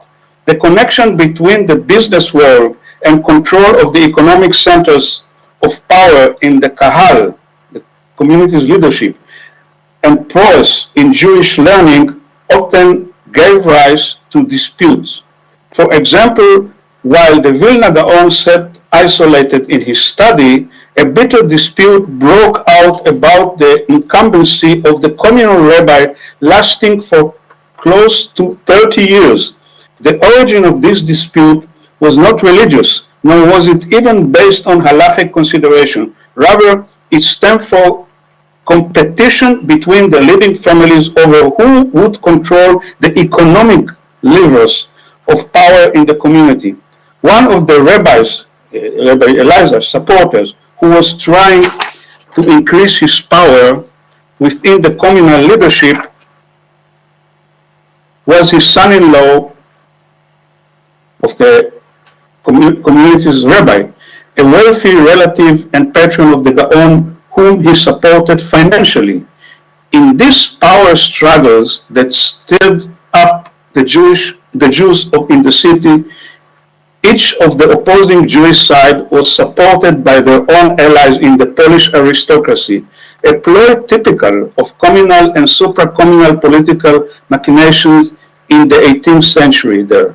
Thus, even though the Gaon distanced himself from the public affairs, as it is said in the sources, he was nonetheless identified with one of the internal political camps in the turbulent internal politics of the community. According to some historians, including Adam Teller, the Gaon's virulent opposition to Hasidism did not stem merely from their different approaches to Kabbalah, but rather also from his unyielding belief that the movement's early leaders did not offer, and I cite, a proper source of spiritual authority for Jewish life. The Lithuanian Talmudist, secluded in his room, also fought a social war against the Hasidim because he perceived them to be competing with the leadership model he represented in an era in which there was a decreasing status of the communal rabbinate. End of quote. In the last generation before the partition of Poland, some members of the Lithuanian Jewish community's intellectual elite were not satisfied with studying the traditional Jewish texts that had been at the heart of all intellectual endeavors in the Ashkenazi diaspora until then, and began developing an interest in studying philosophy and the sciences. These individuals were not yet members of the Haskalah movement that emerged in Berlin and nearby Königsberg in the 1760s and 1770s. However, they were close in spirit to some of the early Enlightenment figures in Russia and were even in contact with them. Among them, for example, Rabbi Yechezkel Feivel, who was the community Maggid, studied the works of Moses Mendelssohn and Naftali Herz Vesely. The Vilna magnate, Rabbi Elijah of Tzvi Pessels, cousin of the Gaon father, who supported the Gaon financially, paid in advance to print the Beur composed by Mendelssohn and his circles, a translation of the Bible into German with a rationalistic commentary. Indeed, HaMe'asef, the organ of the Berlin and Königsberg Haskalah, had several subscribers in Vilna. Rabbi Shlomo of Dubno, who was a tutor in Mendelssohn's household in Berlin, and his partner in the Beur project arrived in Vilna in the early 1780s and was supported by the aforementioned Joseph of Ben Elijah Pessels. This gentleman also corresponded with David Friedlander, one of the wealthiest Jews in Berlin, who would later head the radical branch of the Prussian Haskalah. These connections between the members of most distinguished and wealthy elite families in Berlin and Vilnius and the cultural trends emerging in Berlin and Königsberg can explain similar trends emerging in scholarly circles in Vilnius. The focus on language, textual interpretation, and philology, and the interest in the medieval biblical exegesis was shared among the Vilna scholarly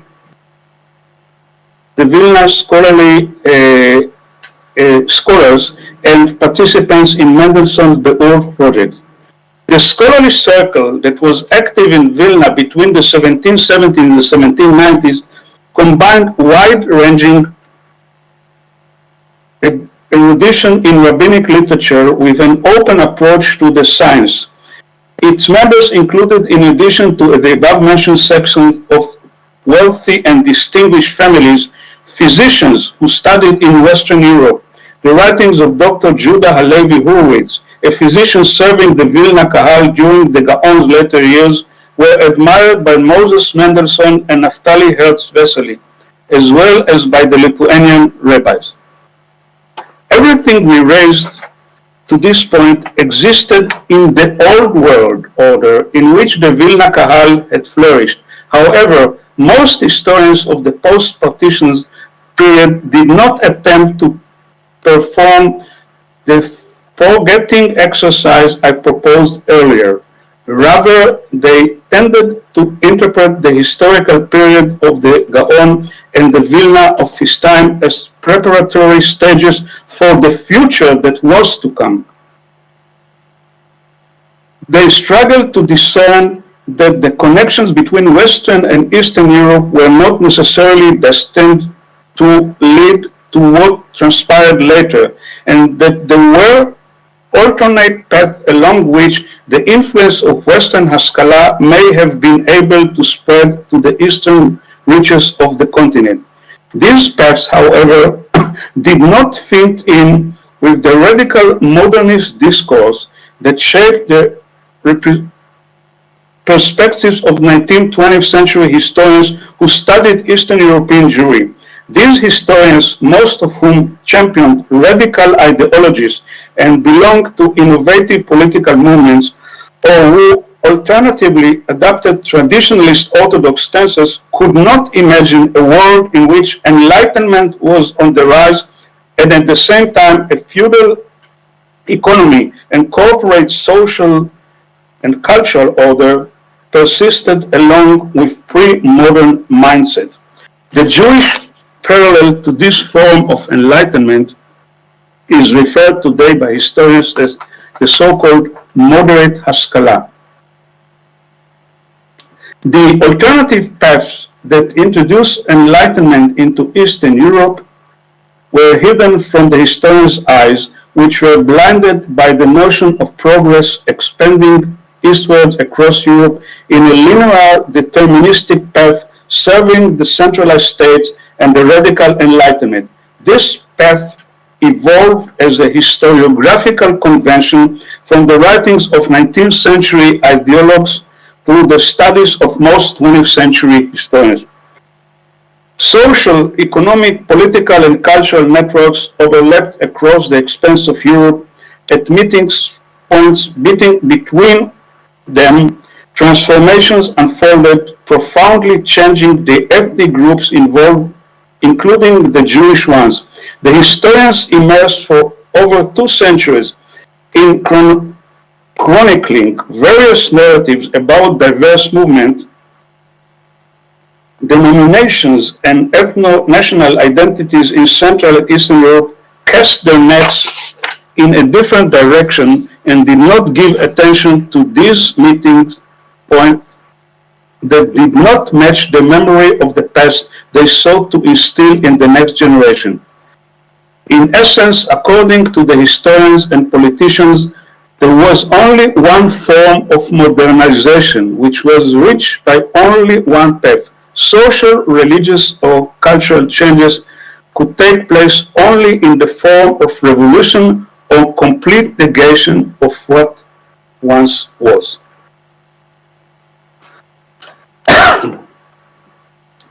Let me give you only one example of such a historian, the radical Marxist Zionist great historian Raphael Mahler, who wrote about the Vilna Gaon as follows. In providing this rationale for the need to learn wisdoms, chokhmot, that is sciences, the Vilna Gaon preceded the Maskilim, just as he paved the way for the Haskalah movement with his plans for correcting the educational system and by his championing the status of the study of Tanakh and grammar. It is no wonder, writes Mahler, that several of the harbingers of the moderate Haskalah, such as Rabbi Baruch of Shklov, Rabbi Shlomo Dugno, and Rabbi Menashe from Ilya, looked up to him and were also his followers. However, adds Mahler, regardless of the apparent similarity, the Haskalah movement could not have progressed without ridding itself of the medieval worldview upon which the Vilna Gaon established Judaism foundations. A long-term compromise between the two opposing views of the old and new world of ideas was not at all possible. Indeed, long after the death of the Vilna Gaon, his name and his Torah teaching became a banner for the Orthodox Jewish Zealots camp, which mobilized all its remaining strength to stand in the breach on behalf of the old Judaism to witness the emerging and rising Haskalah. Surprisingly enough, it was already with the onset of early Haskalah movement in Eastern Europe that the Gaon of Vilna was first recruited into the camp of the heralds of Jewish modern nationalism. As the sun set on Eastern Europe Jewry's corporate autonomy, the moderate faction of the Maskilim became more and more determined to find and strengthen the threads connecting Jews who had drifted apart and factions that were fighting among themselves, with the aim of harmonizing the different currents of Judaism. These Maskilim sought to define how the contributions of diverse camps to preserving historical continuity could lead to a shared future. They were also eager to reveal the camp's reciprocal influence on one another, notwithstanding the fierce disputes and bitter rivalries.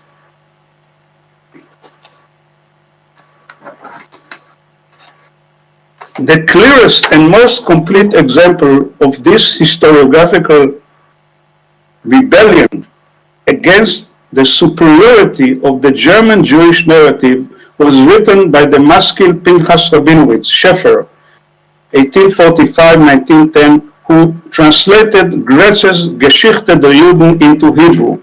While working on the translation, Rabinowitz's dissatisfaction grew about the marginalizing and insulting position Goethe had allotted to Polish and Russian Jewry in his work. As a result, the project increasingly became one of rewriting and not merely translating.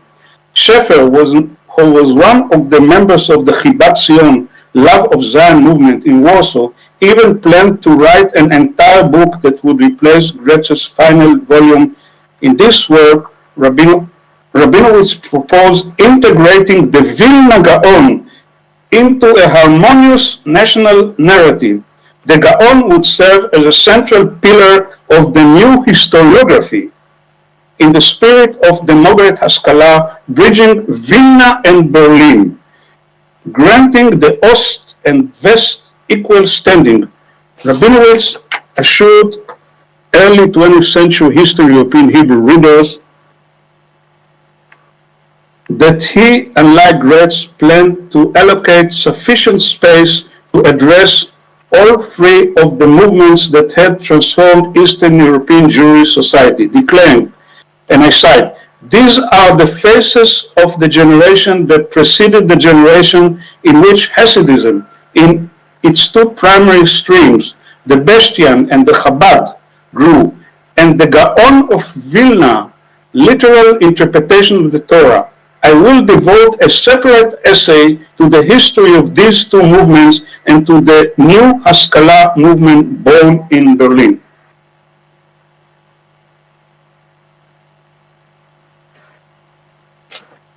Another moderate Enlightenment figure who preceded Shefer, Eliezer Zweifel, 1815-1885, who, like many of his colleagues, was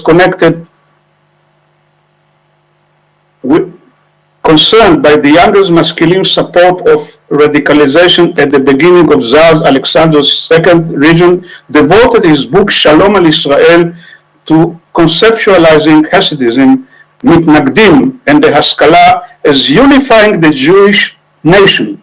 As Shmuel Feiner, an Israeli historian, wrote, the three socio-ideological streams, Hasidism, Mitnagdim, and Haskalah, were examined in this book from a perspective of the degree to which they fit in with the harmonistic Haskalah. Zweifel believed that this was a calling and mission in life, to mediate peace between the factions that were squabbling without any real reason.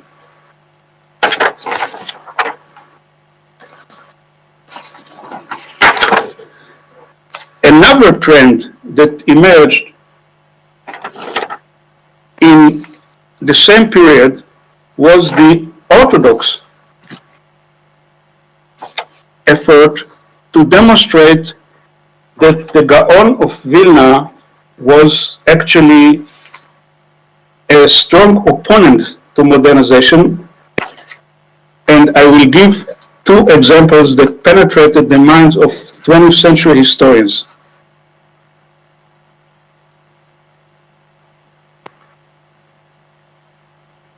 Can you hear me?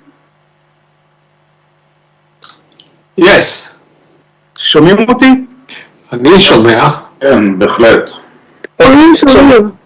During the 19th century, same time as the moderate Orthodox model that I presented earlier, which initially aligned with German Neo-Orthodox, was ultimately led to religious Zionism, was crystallizing two extreme Orthodox approaches developed, Lithuanian Mitnagdim and Hasidism, in the form of Chabad. Both were imbued with the anti-modernist tendencies and offered their creators a platform for engaging in religious polemics in the decades following the Vilna's Gaon death. I give one example. The Haredi historian Yaakov Lipschitz continued this anti-enlightenment stance and even radicalized it further in his trilogy Zichron Yaakov, which was published after World War I in Lithuania and recounted the history of the Jews in Russian Empire to the beginning of the 20th century. He sanitized the Gaon's reputation, ensuring that no link whatsoever would be discovered, whether direct or indirect, between the new heretical movements and the Gaon. And for this, he chose a very different approach than did some other Orthodox.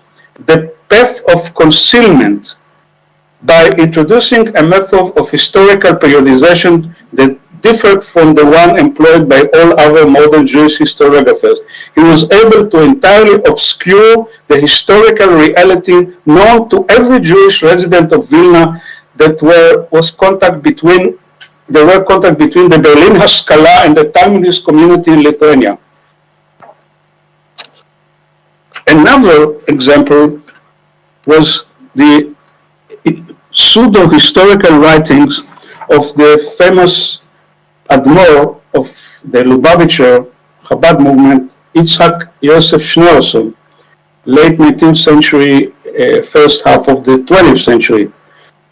According to Rabbi Schneerson, a cunning heretical underground network, listen carefully, labored assiduously within Vilna during the life of the Gaon, collaborating with the anti-traditional Enlightenment network that had spread far and wide throughout the Ashkenazic diaspora to undermine the old social order and wipe out its values. The Vilna Gaon, who was old and weak, I cite, was unable to stand in the breach against them. Instead, he followed the advice of his relative Joseph Pessels, I mentioned earlier, who worked in concert with Moses Mendelssohn's secret agents. Thus, the Vilna Gaon weak leadership allowed the heretical masculine to achieve almost complete control over the Vilna community during the waning days of the Polish-Lithuanian Commonwealth. And I could continue for much longer, but let me just sum up that it is difficult to draw any firm conclusion about the Vilna Gaon's history from the narrative composed by Schneerson, the arch leader of the Fighting Orthodox, a man who passionately rewrote the past, anachronistically exaggerating the power of the agent of modernization in 1790s Vilna and transforming the figure of the Vilna Gaon, the greatest Talmudist scholar of his generation, into a weak leader who was led astray by his close family and friends. We can, however, learn from this episode much about the perception of modernity and the way in which contemporary Haredi orthodoxy traditionally conceptualized the world. Let us return for a moment for the exploration of how the Vilna Gaon was recruited to be a harbinger of religious nationalism, this time with a depiction taken from a later period when he was fashioned the possessor of redemptive messianic vision. As I have argued earlier or elsewhere, this is an image that is not found in the historical writings of previous religious historians, but emerged very, very late in time, actually in the beginning of the 20th century. What was there about the persona of the Vilnius Gaon that made him seem, in the eyes of stalwarts of the national religious movement, like a primeval pretender of the movement? At first glance, no historical figure is further removed from Zionism, a modern movement with a conceptual worldview carved from 19th century European national movements. The Vilna Gaon, both in terms of his personality and his way of life, was the very embodiment of the exemplary denizen of the Ashkenazi Jewish religious and social milieu over the past few centuries discussed above. He was the epitome of the religious scholar whose sole pursuit was Torah, who was a member of the elite of that unified Torah erudition, family, lineage, and wealth. In addition, the Vilna Gaon rarely took part in public life in Vilna and held no formal position in the city's Jewish community.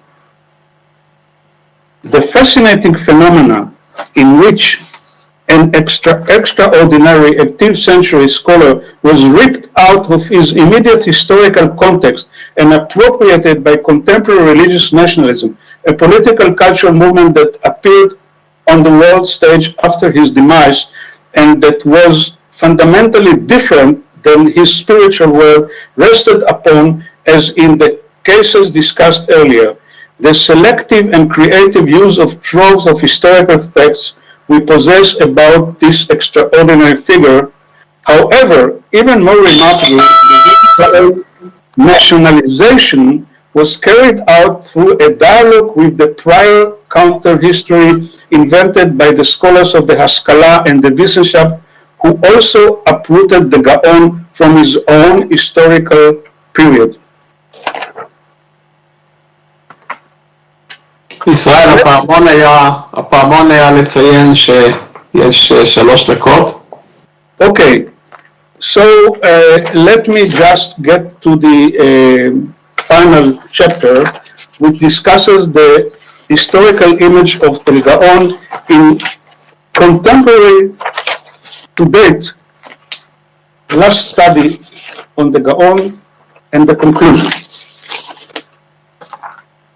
The final historiographical stop at this point in the hunt for the historian's Vilna Gaon is Yale University's New Haven, Connecticut.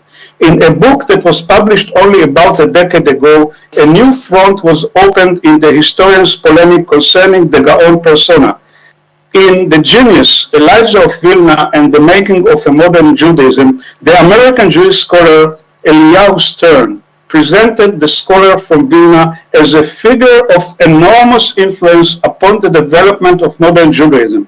The Vilna Gaon, claims Stern, was not a man of the old world fighting to protect tradition, but rather a modern man who influenced the way in which Jewish history was shaped in the New Age. In Stern's words, and I cite only one paragraph, from the birth of the State of Israel to the Jews' involvement in radical anti-statist modern political movement, to the creation of a robust, vibrant Jewish life in the United States, Jewish modernity derives much of its intellectual dynamism, social confidence, and political assertiveness from an astonishing source, the brilliant writings and untamed personality of Elijah ben Solomon.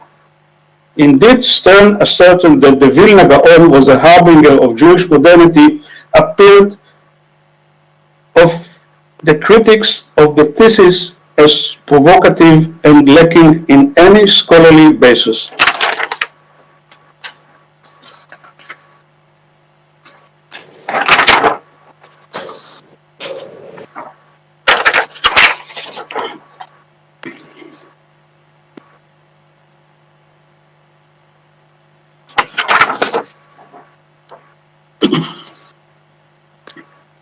In contrast, the historians who perceived the Vilna Gaon, as I mentioned earlier, to be the pioneer of a new national Jewish spirit, and Moses Mendelssohn in Berlin to be the prophet of assimilation and absorption, Stern's Mendelssohn was a conservative who defended the tradition, while the Vilna Gaon, in contrast, was a radical thinker.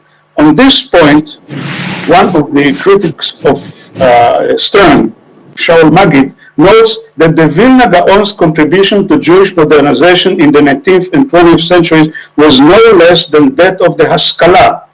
Thus, Magid adds Stern's thesis to the historiographical school that has been developed in the last few decades by a group of Israeli historians, including Emmanuel Etkes and myself, which portrays the Jewish Haskalah as a conservative stream of thought similar to modern Orthodoxy.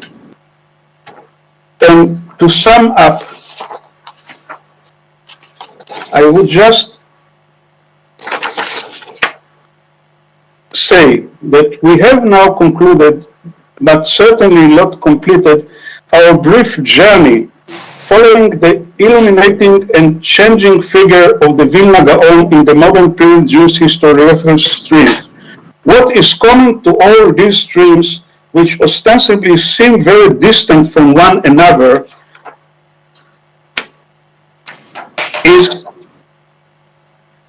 the fact that modern anachronistic trends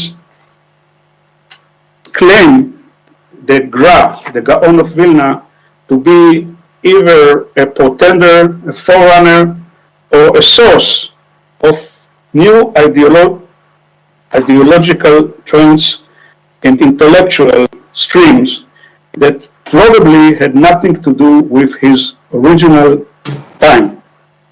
During the final decades of the 20th century, the binary modernist meta-narrative lost much of its prestige. As the Israeli historian Shulamit Volko, member of the Israel Academy of Sciences, concludes, with the onset of social history and as ever more Jewish historians now attempt to predicate Jewish history on the narratives of the various host societies, the centrality of ideology began to wane.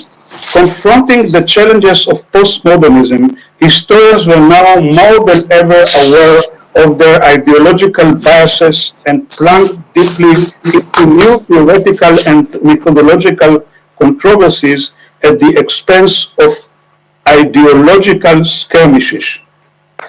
And I sum up. The waning of the modernist narrative greatly blurs the historian's image of the Vilna Gaon, which we met over the course of our historiographical short journey. It reinforces our doubts concerning the Gaon's role as a harbinger of the Haskalah or moderate Orthodox maskil, which were transformed during the Jews' journey from Eastern Europe to the State of Israel into the role of the harbinger of religious Zionism.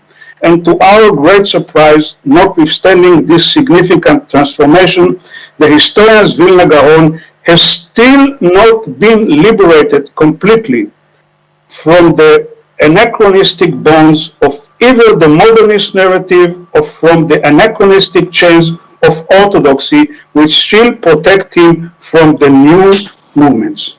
Thank you very much. Thank you very much, Israel. I just remind the audience that we will have a discussion time according to the program, after the second presentation in this session. And I have a question, but I'll ask them. And we'll proceed to the second speaker in this session, Professor Alex Lubotsky. Professor Lubotsky is Professor of Mathematics at the Weizmann Institute of Science, and Maurice and Clara Well, Professor of Mathematics at the Hebrew University in Jerusalem. He's also a member of the Israel Academy of Sciences and Humanities. Professor Lubotsky is a mathematician doing research mainly in group theory and its connection with number theory, geometry, combinatorics, and computer sciences. He has published over 160 papers, one textbook, and 3 research books that won awards for research, international awards for research books. He is also a member of academies of sciences in the United States and Hungary, has received a number of awards, including the Erdos Prize, the Rothschild Prize, the Israeli Prize. He holds the honorary degree from the University of Chicago. Professor Lubotsky was a member of the Israeli Parliament, the Knesset. I'm not going to hold it against you, Alex. And the president of the Israeli Mathematical Union, which counterbalances the first statement in this sentence. I can think of nobody better fitted than Professor Lubotsky to talk about the mathematics of the Vilna Gaon.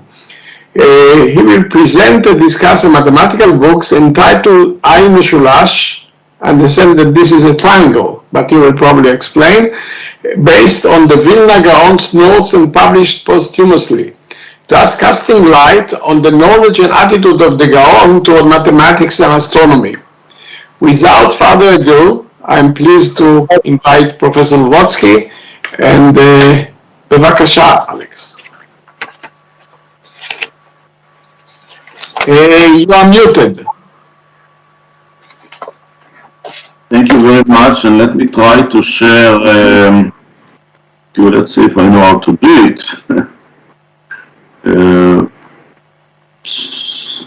It's not this one. Do you see it now? Do you see my slides?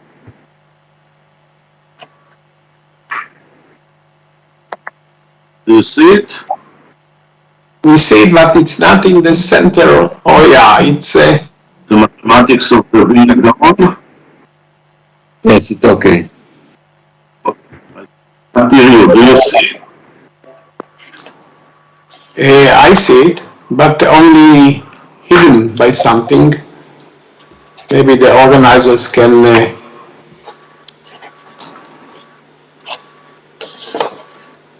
place it in the middle of the.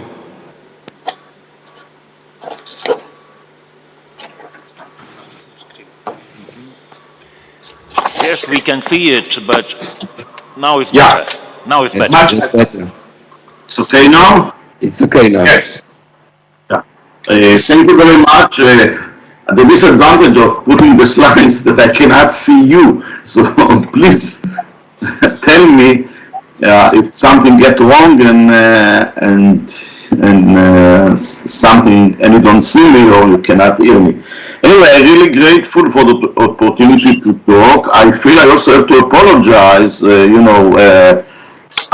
Being mathematician, I gave many talks in mathematical conference, but I never gave a talk in historian for conference of historians, and I have to admit that I'm a bit nervous about that. My family is. I should explain how this happened. My family is indeed from Vilna. My father was born in Vilna, and he and my aunt, his sister, were members of the underground in the Vilnius ghetto, the famous underground led by Abba Kovner. And unlike what Professor Dudai said, in my family we talked a lot about Vilna. Vilna was very much on the table, and I heard many stories from my father, and I actually visited Vilna twice, once even before it was allowed for Israeli citizens. I somehow managed to get to Vilna. This is a story by himself, and something like 10 years ago in a tour led by Professor Moti Zalkin, which was really something to remember. We kind of managed to recover the birth certificate of my father, etc., etc. Anyway, when I heard, I kind of now apologize how I got into speaking this conference. When I heard that there is a conference, a joint conference of the Israeli Academy of Science and the Lithuanian Academy of Science, I approached Professor Bartal and told him, I'm from Vilna, I would like to be involved. Israel told me right away, can you talk about something? And then in a moment of weakness, he said, you know what, maybe I can talk about the mathematics of the Vilna Gaon. Why did I think that I can talk about it? Because 25 years ago, in 1997, as Yadin mentioned, I was a member of the Knesset, and then there was a kind of a ceremony in the house of the President of Israel, and somebody who knew that I'm from Vilna and I'm a mathematician, and asked me to give a short speech there about the mathematics of the Gaon. At that time, to give a talk for politicians for 5 minutes, I look at the book and okay, I said something, and then I told Bartal, yeah, maybe I can talk about that. I will look at the book. I have to be honest, when I get to look at the book, I saw that it was much more difficult than I expected, for reasons which I'll explain in a minute. So I approached my friend, Professor Yossi Ofer, which is a professor, is an old friend, but also a professor of Bible and linguistics at Bar-Ilan University, and he's also a mathematician by training. And I suggested him, let's join us. Later on, Hanoch Elon joined us as a research assistant. And so what I'm going to talk today is based on our joint work in the last year. We really spent a lot of time on the book, and I will tell you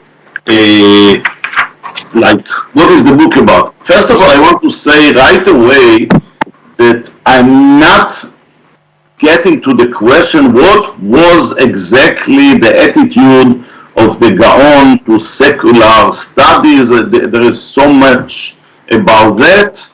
And so many disputes, some of them even came in the lectures today. I just want to take a very modest goal and to describe, to make a service for the historian community. I know that reading mathematical books is usually a little bit frightening to some people. I basically want to describe to you what is in book. I will try to illustrate that whatever the Gaon thought about secular study, I feel that he had a real love to mathematics. Somehow you can see it from this book, but you can also see it from another book of him, which I'm not going to discuss, the book Maaseh Choshev.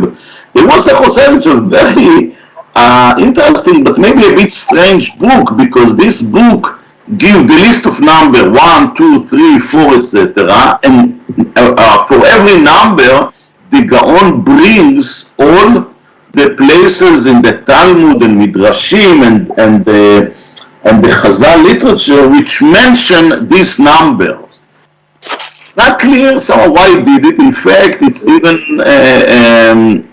interesting to note that in one of the askamot which are given to that book, again, that book was published after the Gaon passed away, the author seems to apologize for the fact that the Gaon spent his time on that, and he said, well, he did it while he was sick, and the doctor ordered him not to learn Torah, so that's what he was doing at that time. It kind of reminds that some sources claim that the book that I'm going to describe, I Meshulash, you can see the book on the left-hand side of the slide, was written only when the Gaon went to the toilet. Well, there is some intellectual effort in it, and difficult to believe that this is true. Anyway, let me go and describe what is the book about. So the book is called I Meshulash. The name was not given by the Gaon. This is kind of a brilliant, I think, name. Was given by Rabbi Shmuel from Lubniki, I hope I pronounced the name correctly, who published the book in 1839. By the way, there were two other editions. In 2002, Avinoam Soleimani published only part of the books for some reason, but in 2005, Rabbi Eliezer Karlibach in Israel published a new edition of the book, which from the outside looked like the original one. Look at the slide. The original book looks like that. Ma'amar Shmini, as you can see it, I will tell you a little bit more about that later, but the right hand side is the original text of the Gaon, and the left hand side is consists of explanations of the original text. What is the book about and what is in it? So the book consists of 4 understatements. Simanim, they are numbered from Aleph to Taf, and it contains information on basic algebra, basic trigonometry of triangles, namely trigonometry of the plane, and about circles. There are it brings some application to real world problems. I will say a little bit more about that. Problems which are on the earth, let's say, assume you want to compute the height of a mountain, how would you do it, etc., and several astronomical problems.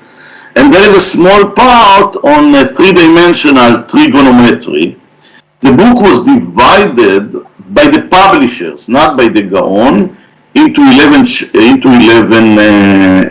chapters. Let me give a very brief description of the chapters. The first one starts with very basic geometric notions. What is a point? What is a line? What is a triangle? Etc. Then a chapter on basic algebra. I will touch it later a little bit more. Then two-dimensional geometry about triangles, another chapter again two-dimensional about square. Then it starts to talk about two-dimensional trigonometry. Circles, what is sinus, cosinus. By the way, it does not use at all the word sinus. Sinus he calls in the Hebrew word beka, which go back to the Middle Ages literature, Hebrew literature and mathematics. Then chapter 7 is application to astronomy. Chapter 8 are applications to air problems, kind of physics and engineering. And then chapter 9, more advanced trigonometry, geometry. Chapter 10, which I will deal a little bit in detail later, another algebra, kind of a three-dimensional algebra. And the last chapter is about three-dimensional geometry. That chapter looks like unfinished in some sense. The original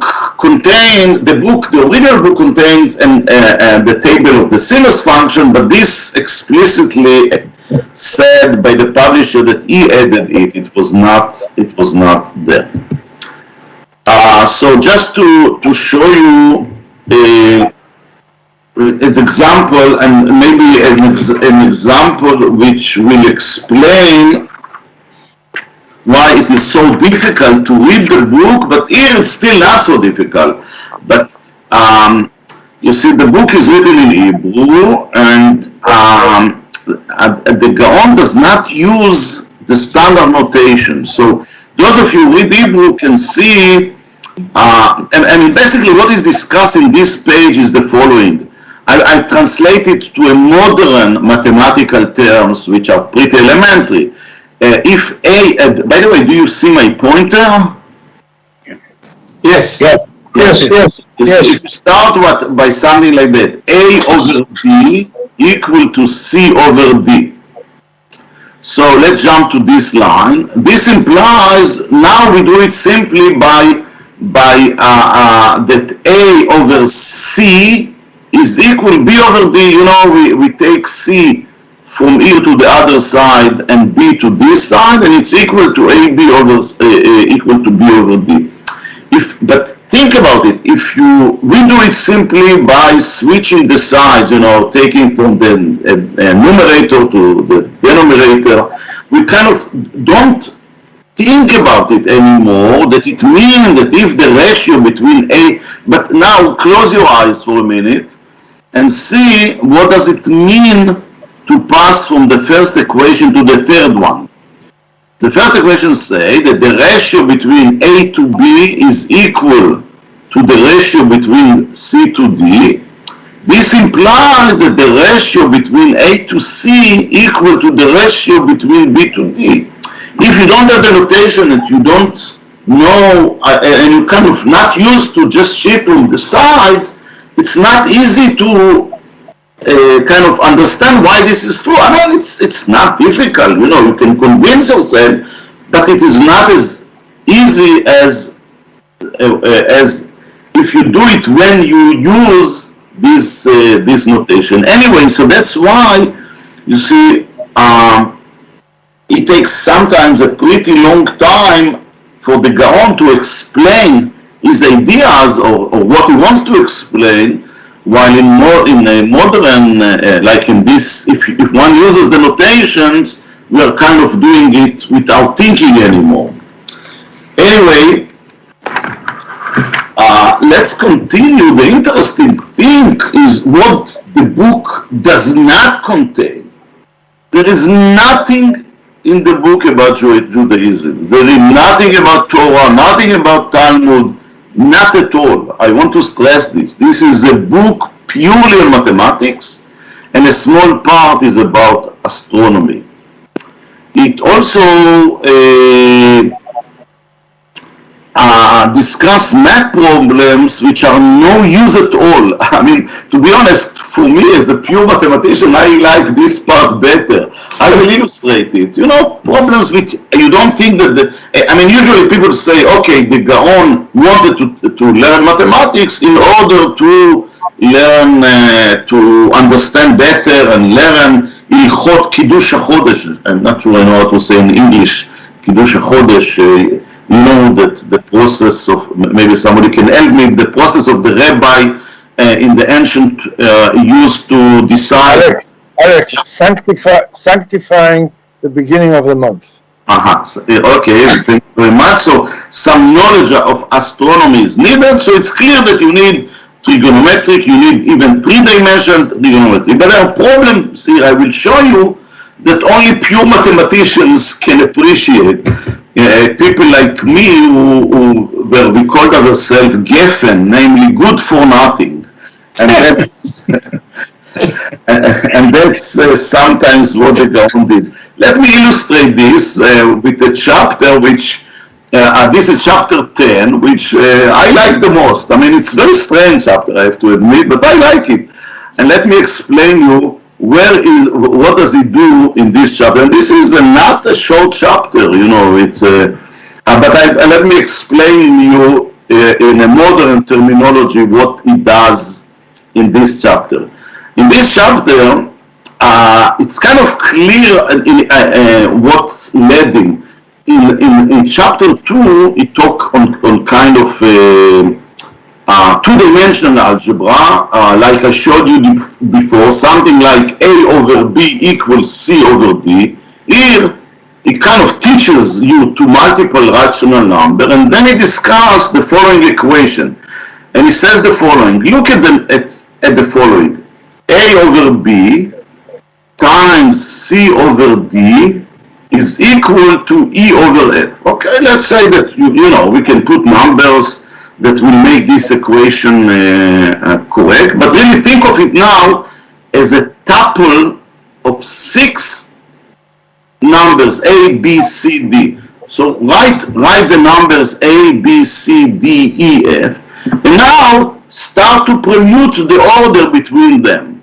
So the Gaon says that there are 720 permutations of this, which is certainly true. There are, in nowadays we use the notation 6 factorial, which means 1 times 2 times 3 times 4 times 5 times 6. This is equal to 720 permutations.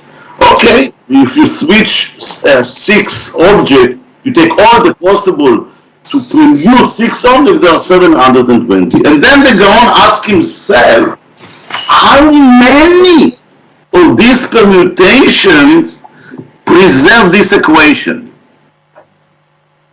Namely, you do the permutation and you put, after the permutation, the equation star is still correct.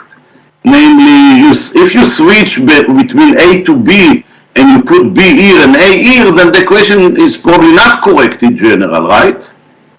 But there are some which will be correct. For example, if you will switch the role between D and E, you know, then it is correct.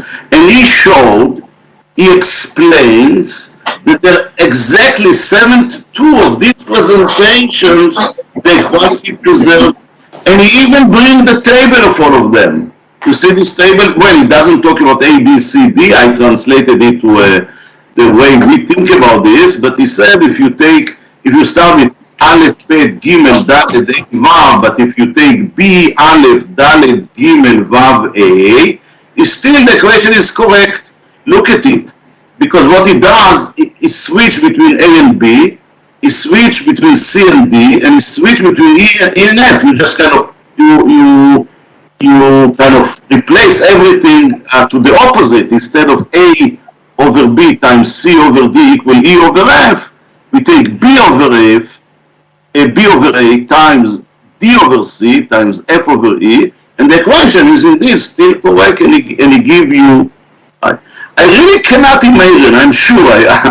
I'm not a scholar enough in the Torah to say, but I'm sure that this has no application to anything which is relevant to Torah study or Talmud or something.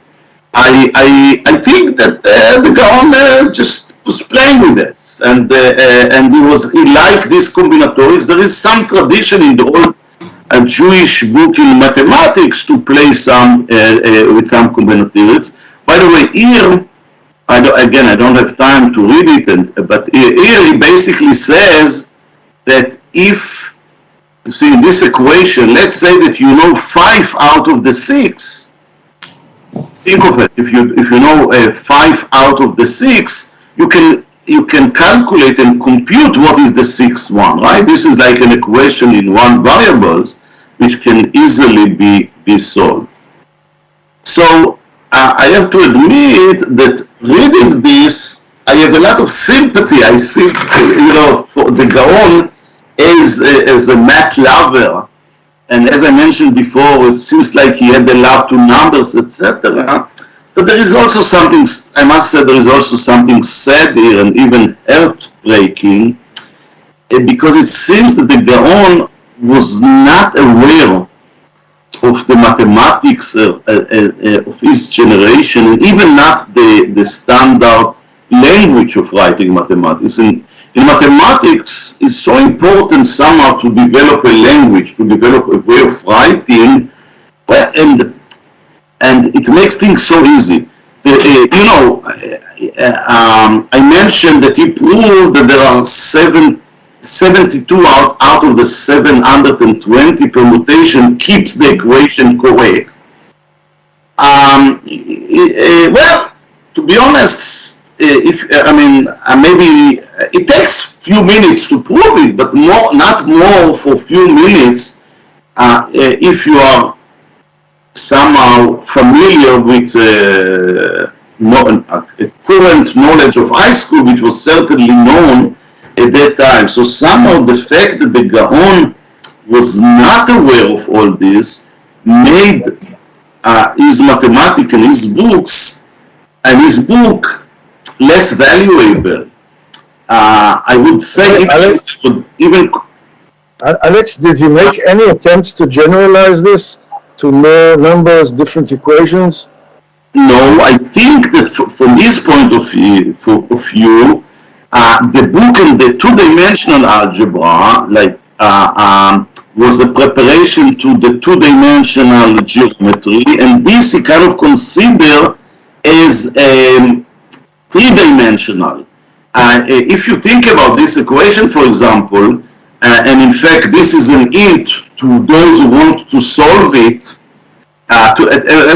think about it, and each one of you, and try to prove why there are exactly 72. David, for you it will be an easy exercise, maybe for others a little bit more.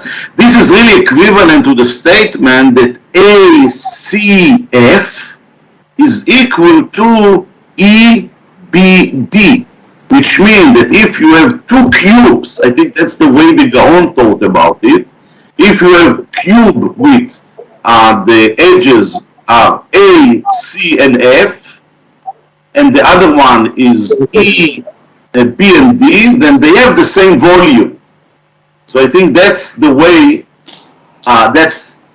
he was thinking about. He was thinking about it, and that's why this appears as chapter 11. Right before chapter 10, right before chapter 11, which was about three-dimensional geometry. Let me make two more remarks about the book, and then I will ask myself, and in some sense I will ask you several questions which might be of interest from historical perspective. The book does not report on any experiments, nor does not it doesn't make any computation. It brings only abstract principle.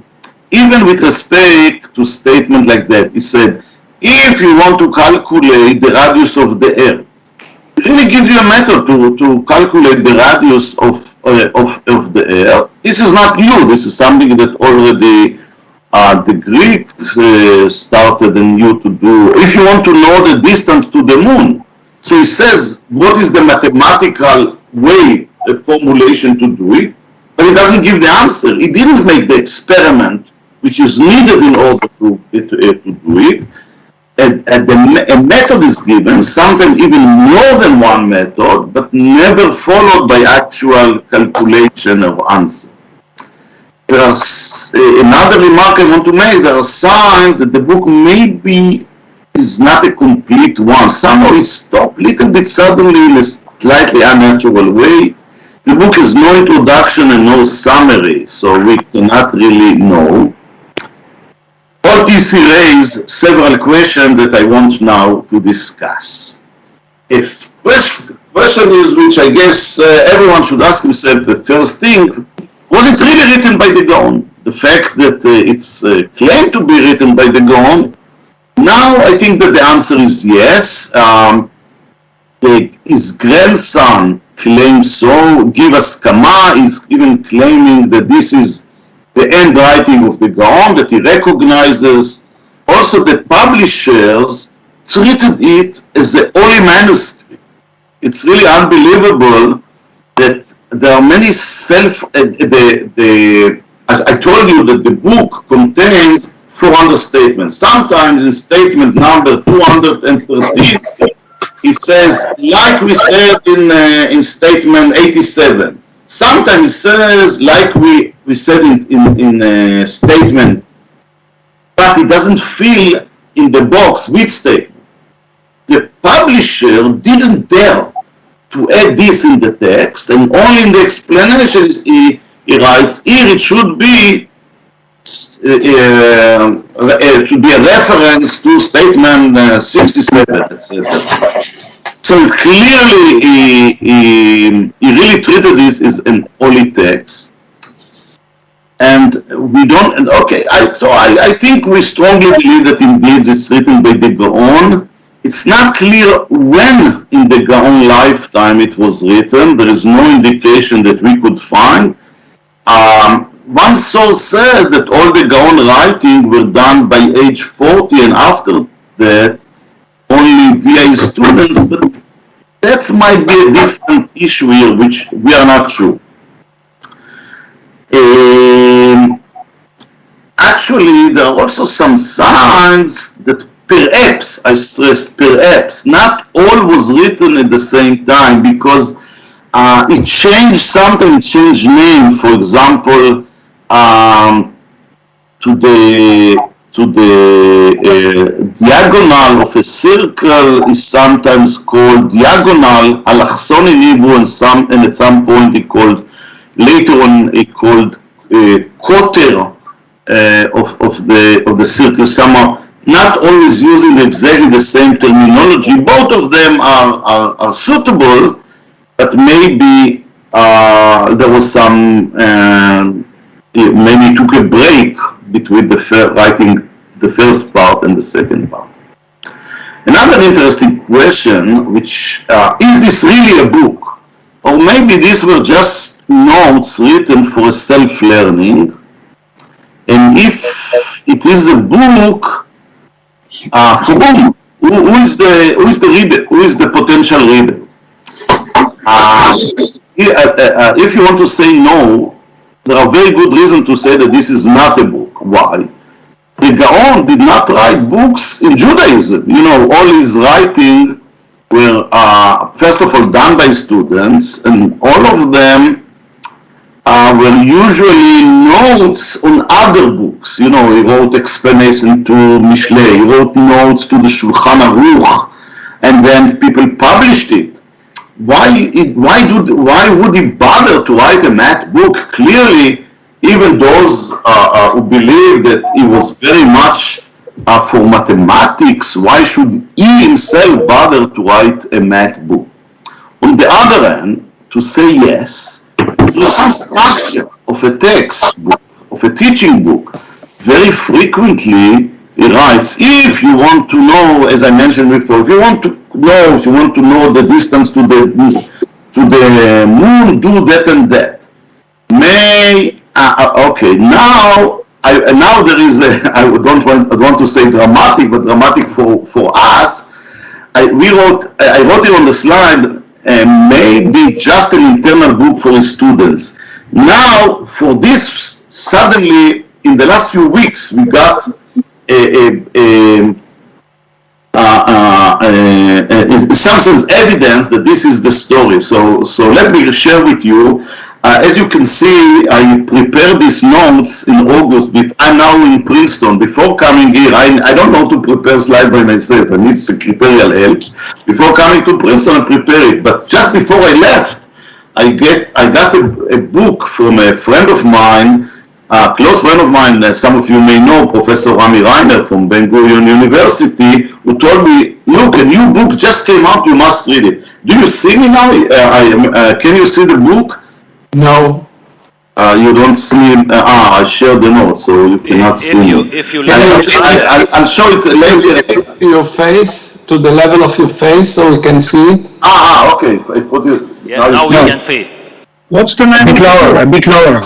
So the name of the book is מהפך המתנגדים, הגר"א ותלמידיו בין שמרנות לשינוי, by Eliakim Krombein. Eliakim Krombein is a rabbi in Aretz Zion Yeshiva, but it's clear from the book that he is very familiar with the research book. Many of your names are mentioned in this book as well as rabbi. And I find it as a fascinating book because his main resource of study is really the Torah of the Gaon. You know, he analyzed very carefully some of the books of the Gaon, and his knowledge, I mean, he compared it to what other historians said, but his kind of knowledge is really from within the Torah of the Gaon. I really recommend it. It just came out a few weeks ago. So I read it, and suddenly on page 24, there is a statement. He quotes. Let me even not give you all the details. He quotes a sentence which is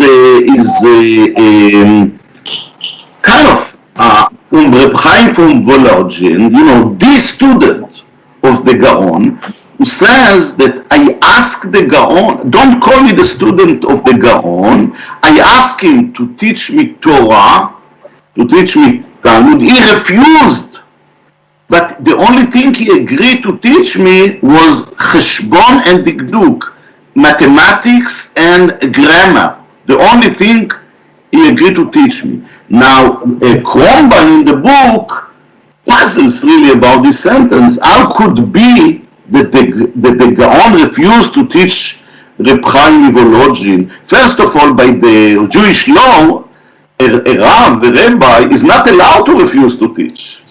Simply like that. And secondly, how can be that statement like that can be said by this student of the Gaon, and he discussed this issue in length, how to understand this statement. But he doesn't touch the second part. The second part said that he was willing to teach him mathematics and grammar. And suddenly we understood, among all the thousands of books of the Gaon, there are two books which are really singular, Ayil Meshulash and his book in grammar. He has a book in grammar, which is also kind of a pure book in grammar.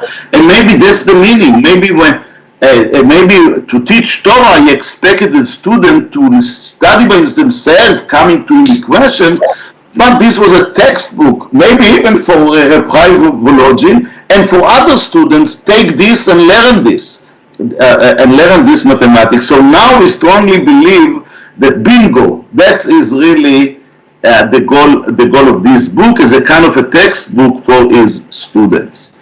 Let me pass to the third question, which is even more interesting one, and maybe here we have only partial information, and I hope that some of you maybe can help us, because this is the ground in a way.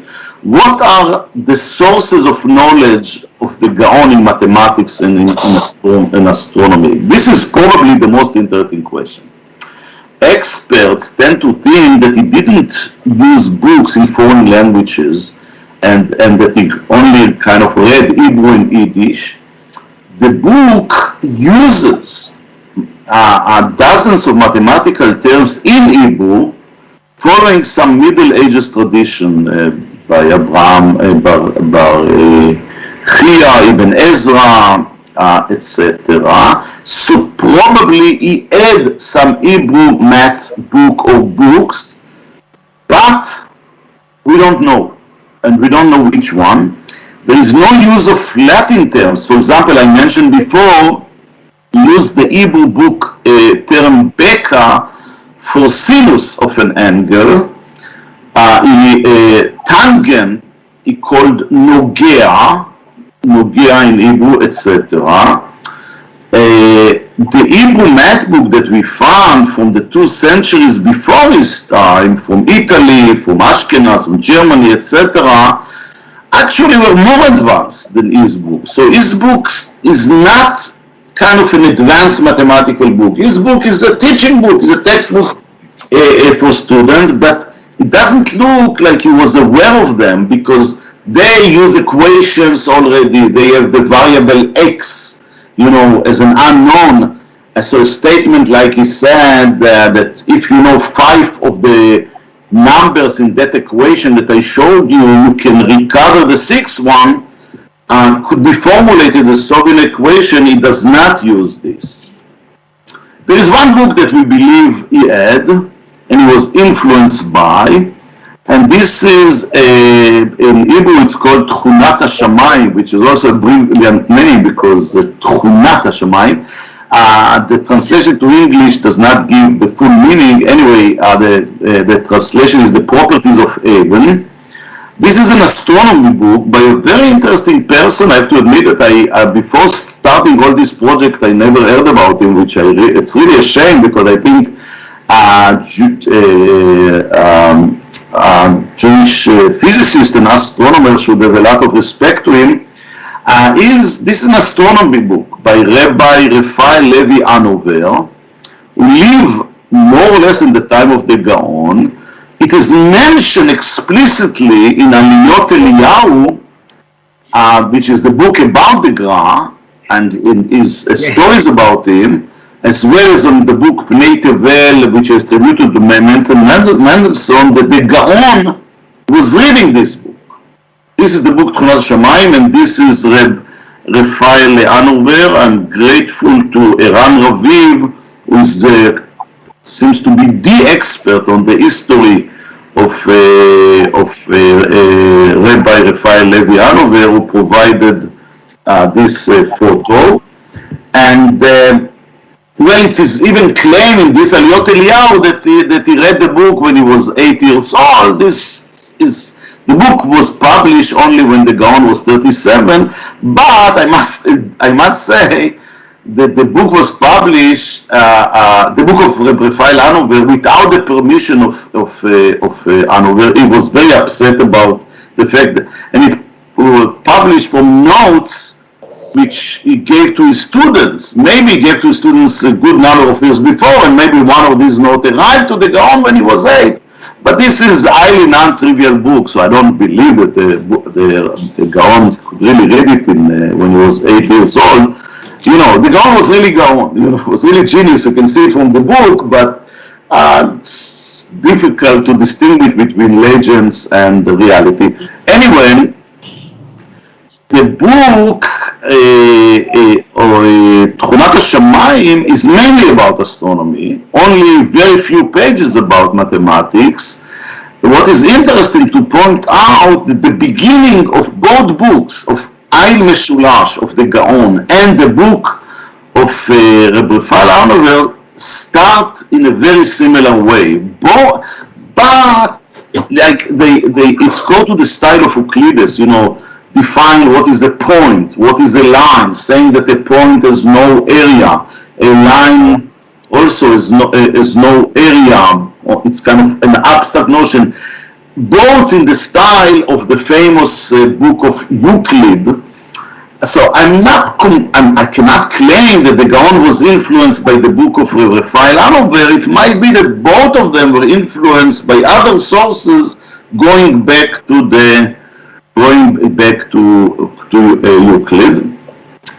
But while we are pretty sure that he was influenced by that book, we were not able to find other books that we can say, wow, he learned. It's, as I said, he uses terminology of math books, so he clearly had other books. Another possibility that he learned it from some people. Maybe there were some mathematicians or scientists in Vilna at the period, and he learned from them, not through book. Anyway, that's something which we are very interested, but we couldn't really find a suitable answer. Ben-Zion Katz bring a speculation that his student, Baruch from Sheklov, was the one to teach him algebra. This doesn't, I have to say, we couldn't find any support, and also I think that saying that Baruch from Sheklov was really his student is a bit exaggeration. Baruch said, I visited him, but I don't know, maybe. What is interesting that Baruch from Sheklov writes that the Gaon encouraged him to translate the book of Euclid to Hebrew, which he did. By the way, it really shows you that the Gaon has a lot of respect to science and mathematics, and frankly, reading the book, I kind of wanted to stand, behind his shoulder and see his way of thinking, and maybe sometimes tell him, please just do this in this notation, things will be easier. But he clearly has some love to it, I think, beside the ideology. Just he loved numbers, he loved the intellectual challenge. Amazingly, there was an Hebrew translation of Euclid, which was done much before, but it was done by Moshe Ibn Tibon and his nephew Jacob Machir. I'm finishing Yadim in less than 3 minutes. Yes. Much earlier, but it was not published in print till 1704, and then already published. So it's clear that the Gaon was, and as well as Baruch Sheklov, were not aware of it. Anyway, I want to say we do not have a satisfactory answer about his sources. Hopefully, some of you can help on this question. And I want to thank all these people that I talked with them and learned from them. And I didn't have a chance to add Eliakim Krombine, which I managed even to call him from here after reading this book and get some good advices for him. So I want to thank them, and I want to thank you all for giving me the opportunity. And I want to especially thank Israel Bartal, who forced me to give this lecture, and therefore to go. If I would know how much effort it would take, I would refuse. But thanks that I didn't know. Thank you very much, Alex. Thank you very much. It's a fascinating topic for me personally, and we now have 15 minutes for discussion on both lectures. And I know that I see that Israel raised his hand. Before you start, I'll take the prerogative of the chair to ask a very naive question that 120% of the participants in this meeting know the answer to. You spoke about the travels or the attempt to travel of the Gaon to Eretz Israel, but it was, as I understand, truncated. Where was it truncated? Just a very brief answer, and then I'll give you the floor. Where was it what?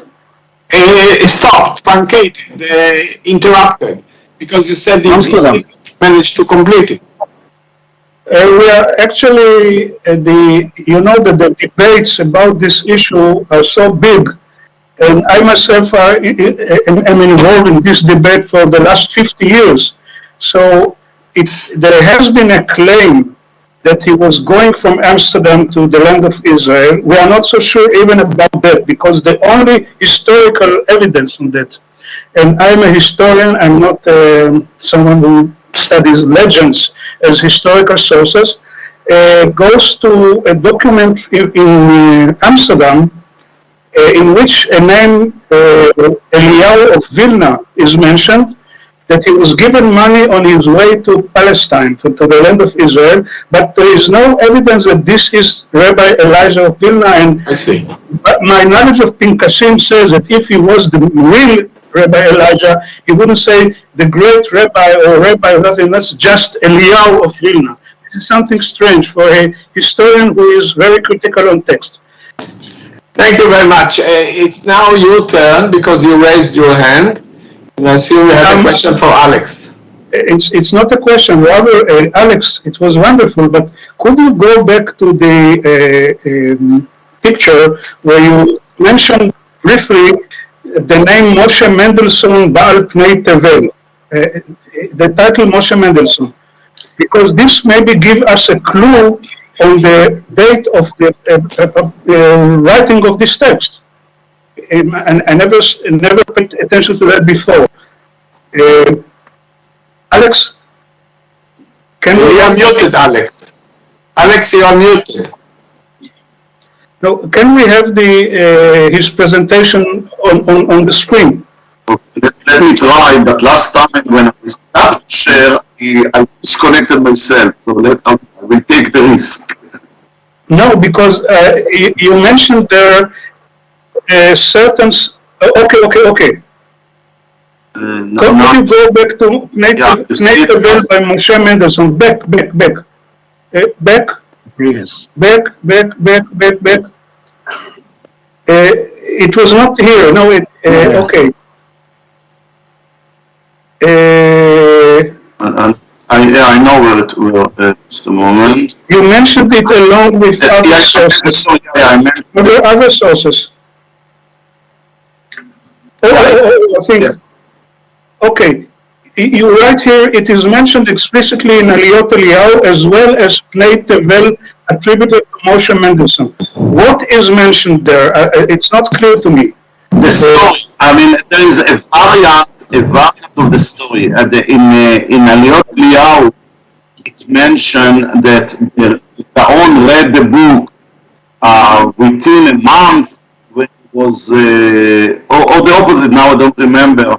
The versions are similar with a minor changes. In one of the books it mentioned that he read it when he was 8 years old.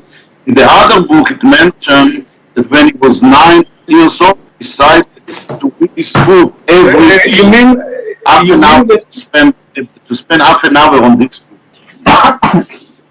If I understand correctly, you mean to say that the book by Raphael of Hanover is mentioned in the book Pnei Tevel? Yes. Yes? That's the information. Okay, that's just to make sure this is not Moshe Mendelssohn or Moses Mendelssohn, but this is someone who was called Moshe Mendelssohn Hasheni, which was a 19th century scholar, moderate masculine, who wrote many books and has been cited enormously in the 19th century. But he's not so trustworthy. I mean, he goes back to all kinds of what I describe usually as rumors. Okay? It is not Moses Mendelssohn, don't mistake it. It's not an 18th century book. It's a book from the 19th century, and Moshe Mendelssohn here is someone different, just a similar name to the famous Moses Mendelssohn. That's it. Okay, thank you. Thank you very much for the mark. Moti? Yes, hear me? Yes, but please speak up loud. Okay, so Alex, first of all, thank you so much for an interesting presentation, which was understandable also for, me as a historian, which hardly understand anything in math. Um, regarding your assumption that Reb Chaim of Volozhin was taught, I mean, that the Gaon taught, that you was trying to prove that the Gaon wrote this book, El Meshulash, on the basis that this quotation which you found in this new book about the Misnagdim regarding Rabbi Chaim of Volozhin. I must say that I was not convinced about it. It is not cited there explicitly that the Gaon taught Rabbi Chaim of Volozhin cheshbon or math from this book or from any other book. It might have been that they discussed, these ideas or issues by heart, different issues, because we all know that there are so many mathematical issues and astronomical issues in the Babylonian Talmud and in the Jerusalem Talmud as well. This is the first comment. Secondly, I, as an historian again, and as a student of Israel Bartal, the book of Krumbine is very interesting. However, from the historical point of view, it's, there are some problems with this book. The author is not an historian, and it happens, once and again, when people who are not trained as historian are trying to substantiate some arguments historically without, I would say, substantial evidences. So these are my comments. May I add to that, Alex, before you answer, I would like to sort of add to Moti's a sort of a semi-question or semi-remark. I'm interested in some quantitative approaches in the Talmud, and whenever I approach that, I'm a dilettante. I know a bit of Talmud and I know a bit of science, so I try to combine them. I'm especially interested in time, and when I approach the Talmudic discussions on that, I always find that they are, at the end of the day, geared toward a practical goal, which means how to perform a mitzvah, what is the meaning of that, and so on and so on. For example, just an example, how long can you keep chametz, and things like that. But as I recall, you said that the interest of the Gaon was theoretical with no ends to it. Is this, I did understand you correctly? I rest my case. Yeah, okay. I first of all, let's start with the second remark of Moti, that, I'm not a historian, and I cannot judge the book of Krumbine as an historical book. What I picked up from him was, I enjoyed very much reading it, because unlike some of the other books, his sources came really from analyzing even half a sentence in various books, and remarks on the Shulchan Aruch, etc. And it was very different.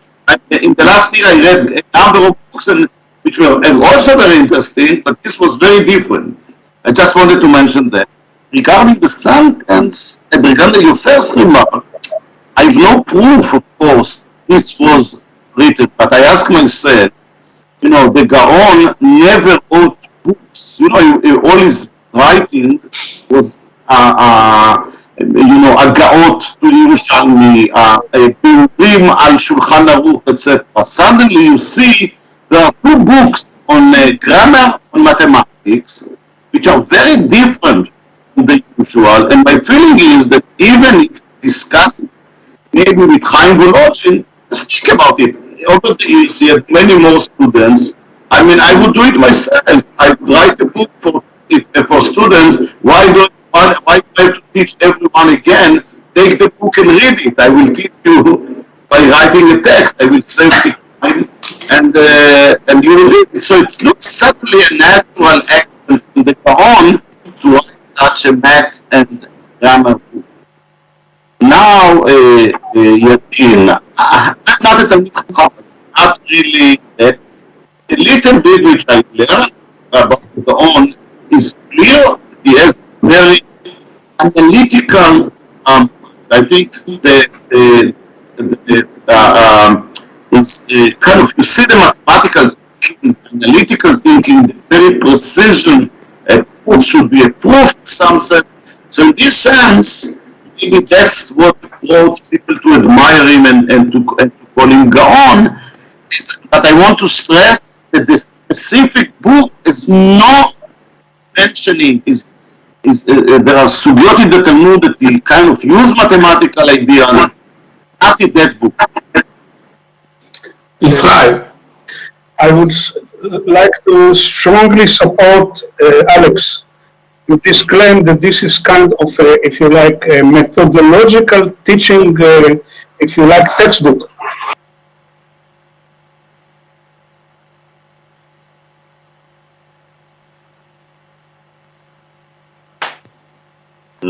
Israel, I cannot hear you. Israel, you are muted. You are muted, Israel. It's a pity because I highly praise you now. That's Alex. fine. I said, now you can hear me? Yes. I said I strongly support your claim that this is probably a kind of a teaching book or a grammar, if you like, in good English, something that should be used for methodological reasons. And this is, again, goes well with our understanding of the unique intellectual features and also educational, if you like, ideas, the least we know, of the Gaon in his time in the 18th century. It doesn't mean that we have here kind of a modern. In fact, rather he's going back to kind of a tradition that was mainly, I would say, kept by Sephardi, halachist and Talmudic scholars along the Middle Ages, and were less known in the Ashkenazi tradition. That is the urge to kind of methodological, rationalistic, if you like, systematic way of teaching, and also supplying all kinds of auxiliary. By the way, has been claimed before me, auxiliary, aids for the student of Torah, if you like. So he wouldn't say, he is not supposed to say it in the book. And I think you are right in having in mind this, because he never wrote a book other than that kind of books. However, I'm still suspecting maybe this is kind of a, something that his son did, kind of arranging it or collecting it. So we don't know what in this book is, 18th century and what is early 19th century, but this is another thought. So if I take your words, it means that had he been living today, he would have supported strongly Limudei Liba. As usual. Any more remarks, questions, ideas, or complaints from the audience? Again, can I add a comment? Sure. Just a second, I must that we have some reading the book. I was kind of feel that the Gaon himself did not have Limudei Liba, which is really pity. I didn't hear because I was unmuted and muted. So please, who was speaking last? Me, Moti. Moti, I don't see you, but please go on. I have some problem with my camera. I just want to add something.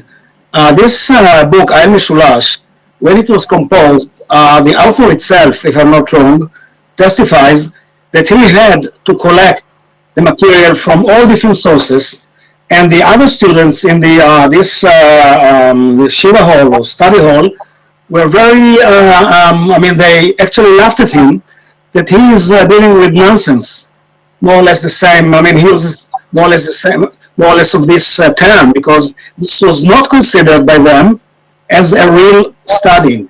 And the other issue, which comes with my hesitations regarding that this book was actually used by the Gaon to teach Reb Chaim, is that this book is not mentioned by the Gaon's sons when they, they published their own writings. I mean, not all of them at the same time, but this book is not mentioned there. And it was considered in all, I mean, if you read all sources regarding the history of the Jewish community in Vilnius, which refers to this book, it is always referred to, even by, I mean, mostly by 19th century people who lived in Vilna, as a sort of compilation, which was not written by the Gaon, but by this, what was named, Eliyahu of Klinik. Assumptions are interesting, but we historians must be, convinced. So, but anyway, thank you again for this most interesting. Moti, I must say, I can jump, but Askama, there is an Askama, grandson of the group, and he writes, I don't have it in front of me, but I believe he writes explicitly that this is the Ktav Yad of Gaon. Yeah, I understand that this discussion can go for we are done in 1.5 minutes according to the delays. Yeah, so, according to the delays. Yeah. So that's why I am, because I hope we will start. We have 1 minute. We have 1 minute to go. 1 minute. Okay, the last minute. If there is a burning question or remark, that it will be done in 53 seconds, then we are good. And if not, I think that I don't see any hands raised, especially except Moti that already spoke. So I wish to thank very much both speakers, Israel Bartal and Alex Lubotsky. I really appreciate your presentations. I think the rest of us as well. And I think that I'll give the floor to the conference room to declare on lunch. Thank you very much, Mr. Chairman. You did perfectly your job, and of course, excellent speakers, and discussion which we had was very interesting. And now I would like to wish all of participants to have a lunch. But quite quickly, because we have only 35 minutes left for lunch. So please do it. And we will start 1:30. As I will check the program. Yes, we will start 1:30, and chair of the session will be academician and honorary consul, Vladas Algirdas Bumelis. So much information. We have 35 minutes to take a food. Thank you very much. Thank you very much. See you. Thank you very much. Continue our meeting, our conference, and today I have a honor to manage and to be chairman for discussion with the two distinguished professors, one from Vilnius University and another from Wrocław University. And I hope that will be very, very interesting discussion about Gaon, about how now it is modern to tell about the ecosystem what's in this time exists and was this time when Gaon was active here in Vilna and in Vilnius. And I would like to invite for first speech Professor Jurgita Verbickienė. And she is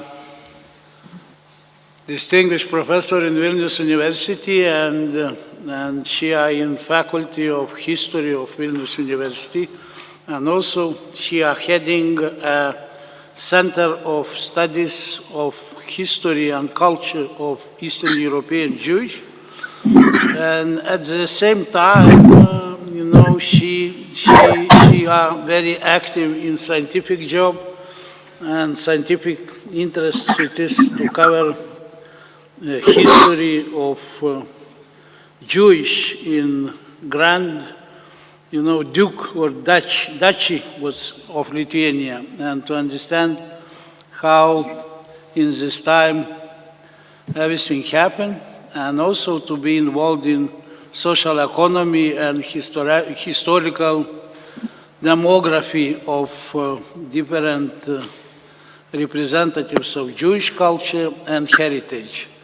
So I would like to ask Jurgita to give for us some speech and some presentation, and I hope that after that we will have a good discussion about after these two presentations, what will be done right now. So please, Jurgita. Thank you very much, Professor, for a kind introduction. And I would like just to make a check out with my colleagues that sadly I cannot see nearby me, but only their screen. Hello, Professor Bartal. Hello, Professor Motizalkin. May I ask you, did you see my slides? Because I'm not sure. Yeah, okay. So that is go to slideshow and to start my presentation. So if something went wrong, please stop and tell me. Kodėl jų nerodo per visą ekraną? Ne, čia eina from beginning. Okay, so if you see my slides, so let's be like that probably. If it's comfortable for you, it's okay for me. So today I want to apply to microhistory approach to a group sources which are usually studied to determine this distribution of communities in the state, the number of their members, or using historical demography methods. In this presentation, I will try to present a research based on the analysis of the two Jewish censuses. The first one that was implemented in the 1764-65, and another more for comparison, implemented in 1784. I would like to draw attention on the living conditions and neighborhood of Jews in Vilnius. In my understanding, analysis of living conditions via the characteristics of rented or owned flats in correlation with the family structure and number of household members could show us the needs of collective or individual places outside the living flats to the Torah studies. Community and collectivity are prevalent over individualism in the Jewish tradition, but I wonder if there are other opportunities to male who wanted to develop into the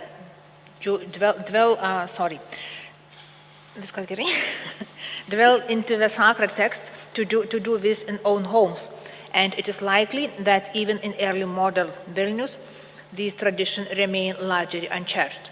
It is not usual approach to analyze intellectuality and its place in a community with such unique status as Vilnius, but in this paper I propose to make a connection between the living conditions of families and the traditional needs to focus on the study of the religious text as often as possible. I am to distinguish not the structure of a Jewish household, but the patterns of their life in the neighborhood, with the understand that individuals tend to live according to their rank and opportunities in the relevant environment, and vice versa.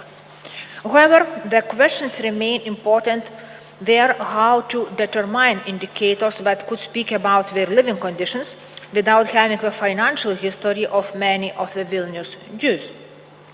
I tried to ask in which part of the city and in what type of houses are located, and according to that principles, the groups of neighbors they are formed and how they could recognize them. The density of the Jewish population in a specific part of the city is one of the multi-layered questions under research if we try to evaluate the living conditions and ecosystem. Professional skills as a possible way of earning for the everyday expenses are as well important criteria for the understanding of social structure of community and its intellectual potential. The sources which I will use while describing the Vilnius Jewish community in the first census of the Grand Duchy of Lithuania, as former research shows, together with my teams, this census is accurate and could present a fair, realistic pictures of the members of your community and their life in the city.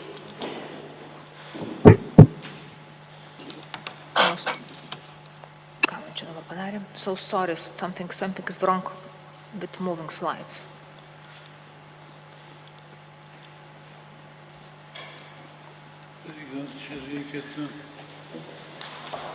Yeah, okay, now you can see? Okay, so,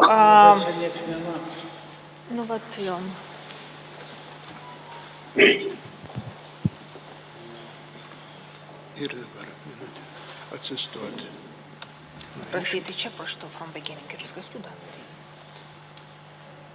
Jūs from beginning, aš nematau markį. Gerai, from current slide, man tinka visai.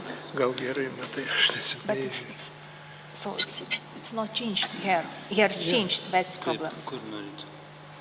Man reikia va čia dabar. Stok ant šito ir spausk. Tik nėra. Nesikeičia. Čia keičiasi. Čia, tai taip mes tą matome. Bet ten nesikeičia. Ir ten daug bus duomenų ir bus negalima suprasti. Excuse me, do the remote participants see the change of slides? No. No. Okay.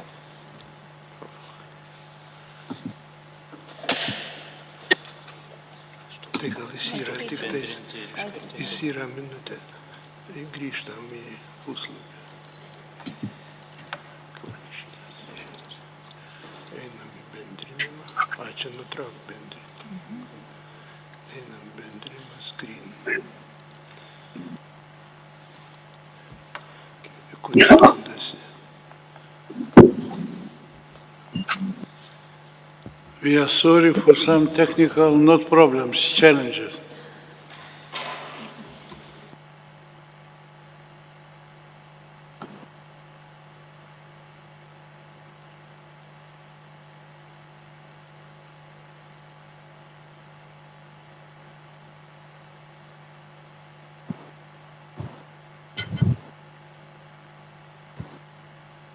Yeah, I can see the slide, but if you, it's not a full screen.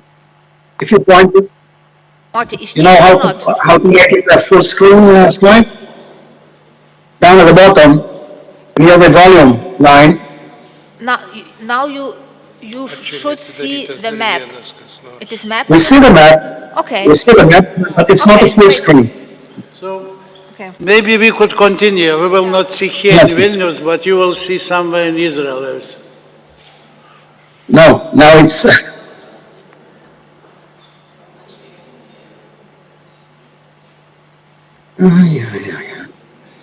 No, this... Okay. No, now it's okay. Okay, so let's come back. So but this map is, yeah. Okay.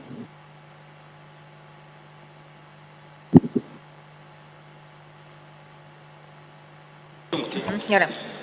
So let's come back to the map that it's important and shows the data what was analyzed. I will use in my presentation today only part of the data of Jewish community census because only 75%, as you can see on the map, of the general members of the community lived in the city. Generally, the research that I presented today cover the living condition of 3,068 Jews on the above genders, inhabitants of second part of the 18th century Vilnius, inside the city walls. They comprise 889 families that lived in the 91 building. As it could be seen from the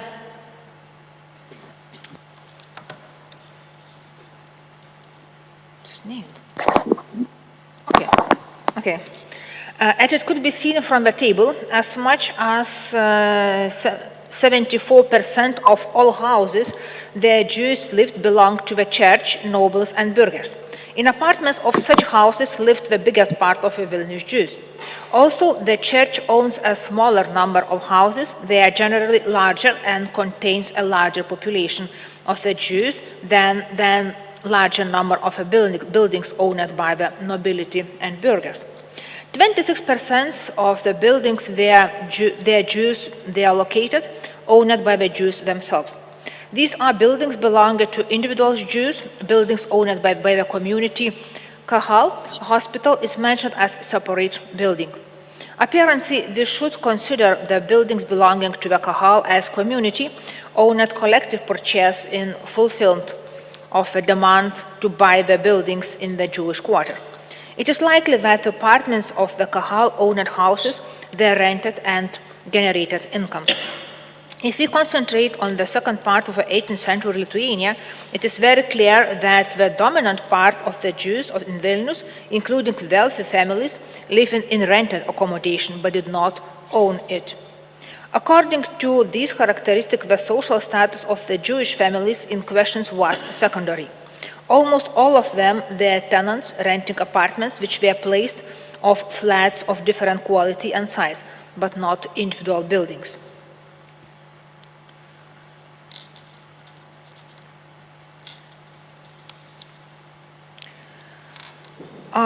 In the houses belonging to the nobility, burghers, and the church, the Jews lived in the Jewish quarter and outside it. Property owned by the Kahal and individual Jews was largely concentrated in the Jewish quarter, German, Yatkova, and symptomatically, Jewish Street. Rudnitska Street became a place where the Jews took advantage of the opportunity to live outside the boundaries from former quarter. On this street, as well as the German and especially on the Biskupska, Dominikanska, and Trotska, it seems that the welfare part of the Jewish families lived in the more comfortable environment outside the density. From the table 3, it is easy to recognize that usually the Jewish families prefer to live in one household, a married couple and the children, sometimes together with the married children or other relatives of one of the spouses. It is more interesting to analyze the families that decided to share their living spaces with the lodgers. The question is, for what reasons did they do that? The first possible reason for such decision is that Jews with insufficient incomes rent or shared their flats with others as a possibility to up their income. A part of such families reduced their comfort and privacy by letting strangers into the living environment, whose supplanting a part of the premises, which was usually also rented. Sharing of flats, especially in the city parts with a high density of Jewish inhabitants, is a clear signal that the family belonged to the lower strata of society. Not surprising that such family did not have servants, vice versa. The wealthy families usually had servants, but not lodgers. The second but a rather model of a household that has lodgers is based on subrenting of the living environment as well. But this model is a different one. Wealthy Jewish families rented a bigger apartment or smaller building and subrent it to others. In the Jewish census, families of subrenters, they are calculated as kontny, but not as separate household or householders. In such strategies, to share property could be seen as a business model. The same business model we could see in the small dozen of cases when Jews, as person, was owner of a building. In such cases, they rent part of the owned buildings for independent householders, but not in the lodger's status. In circumstances where the majority of the Jews in Vilnius lived in a rented property, we could consider the subletting of part of the rented apartments to lodgers and to absence of the servants in family that lived in the shared apartment as a sign of poverty. However, it is necessary to acknowledge that with a limited housing market and supply of several larger families in one household could be representation of renting businesses. A more micro-level understanding of living conditions and the environment that can also reveal a great deal about the reality of intellectual life. There is no doubt that any male who wanted to devote himself to Torah studies one evening had to leave his home, which did not have such conditions as a standard. The possibility of studying religious texts in synagogues, professional groups, or private closets was therefore above all a necessity of life that coincided the tradition and joint studies idea. The needs of public communal spaces for studies were determined by the impossibility of doing this the more intimate individual environment and hope. An approach based on the empirical data to the everyday life of ordinary, it is mean majority Jews, allow us to see the limitations of intellectual life and not to idealize it. The question of the inner need to study and deepen one's knowledge after the working day, I left today in this presentation aside. Since the conference is dedicated to Vilna Gaon, I want to take a critical look at his living environment. Unfortunately, a look through the microscope destroyed the legendary imaginations, including the special attention given by the community to this personally and its maintenance. During the 70-65 census, together with the other Jews in the territory of a former Jewish quarter, there was an household market, as Elias Zalmanovich, head of a family without listed profession. And you can see in slides in the blue color. Living together with him and making up one household there. And I quote, wife Hannah, son Zalman, daughter Basa, servant Nahama, end of quotation. At that time of the census, it is possible that his infant son, Yehuda Leib, who was born in the 1764 and was not yet a year old at the time of the census, would not have been counted. A son Abraham was born right after the census in the 1765. And 3 years later, a daughter, Tauba, 1768. During this census, the Gaon was 45 years old. And this home did not resemble a place suited for the quiet and serious study. Moreover, the house in which he lived, and I quote, a brick house that earlier belonged to the Felkensam and now was owned by the Kahal, end of quotation, yet others apartment. 5 households totaling 29 people lived in that building. The building, which stood on the right hand of a Nemetska street, was purchased by the Kahal, which rented apartments in the building. This was the first known place where the Gaon lived in the Vilnius. It is paradoxically, but this residence seemed to be a long time unknown in the historiography. The Gaon's family closest neighbors were the grave digger, Kopach Mogilny. You can see this in the slide. I make a bold these professions. Yosel Moješović family. From the slide, it is easily visible that Gaon's family neighbors were ordinary Vilnius Jews of a middle of the even lower social classes. These families supplemented the income by sub-rented parts of the apartments to the sub-renters.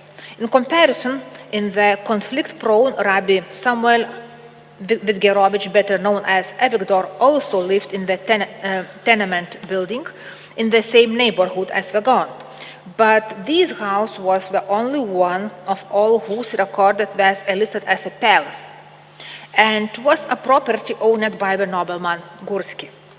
Avigdor was one of the richest members of a community, and this 13-member family availed itself of the services of a 6th servant. His neighbors are a furrier, a tailor, and 2 stonecutters. They are likely highly skilled craftsmen.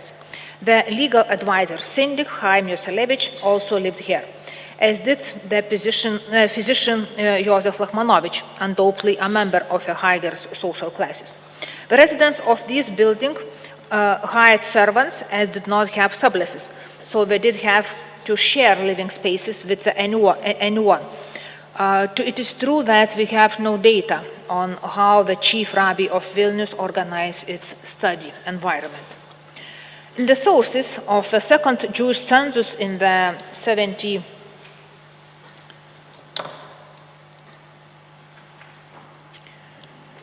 1784, the Gaon family was registered at another location of the Vilnius Jewish quarter. This family moved from his former residence on Niemiecka to Żydowska Street. It was a huge tenement building with an interior courtyard next to the Great Synagogue of Vilnius, but a bit farther from the so-called Gaon Clois that its previously residence had been. It is interesting to note that now there is no servant listed in the Gaon's household. The children were grown, and it is probably that the men had been employed earlier to help the Gaon's wives with children care and household tasks, which had been important 2 decades ago. Sometimes before 1784, Vilna Gaon had already buried his first wife, Hannah, and married a second time.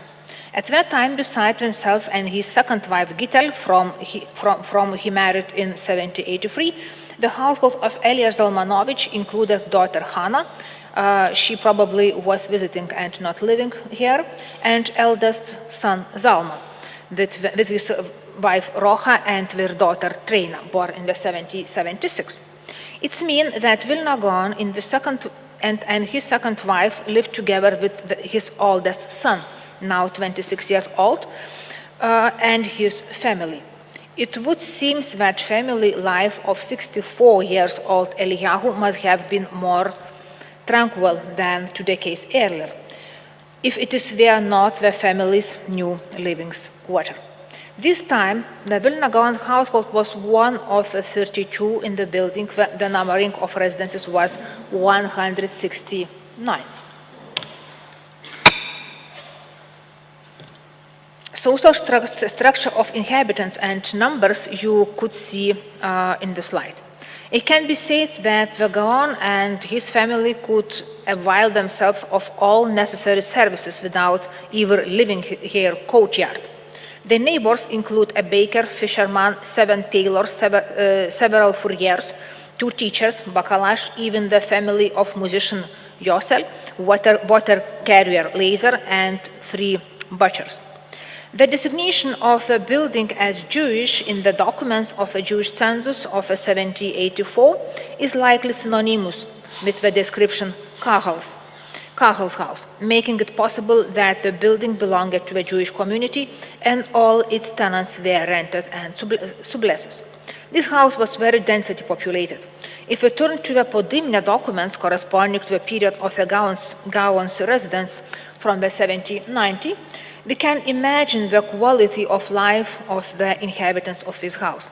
The building houses both residential and commercial premises, residential, it was pokoje, rooms, was predominant ones. There was a total 80 such units, of which 9 was large, velke. We do not have any understanding how the enumerators decided what is large, medium, or small, but still the numbers is quite important in this case. So it was 9 large rooms, 10 medium size, srednje rooms, and as many 61 small. From the documents, we know that in this building, the shoemaker close was functioning.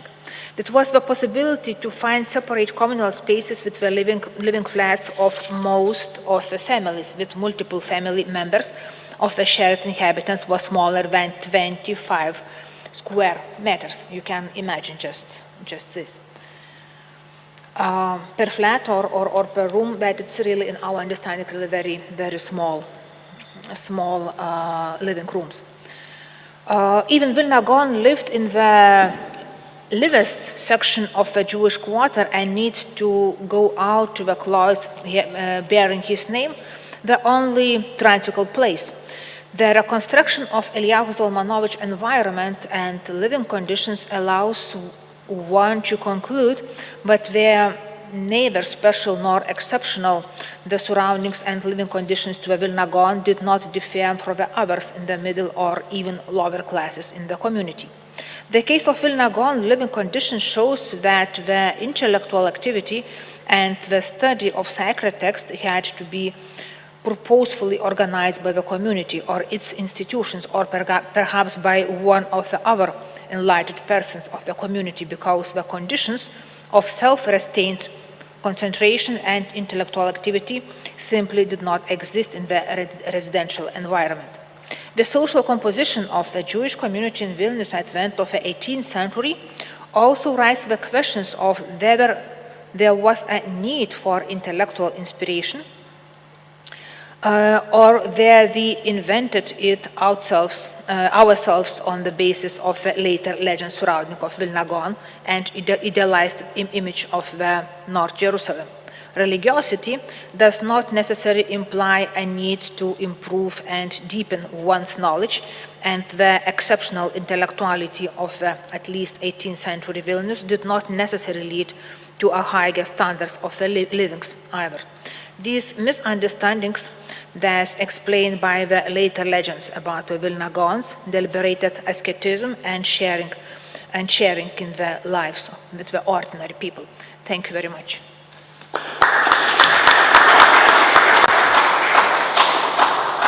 Thank you very much, Jurgita, for excellent presentation and excellent speech. And now all of us, I hope, we know much more how Gaon was living, in which house, what was the environment around Gaon.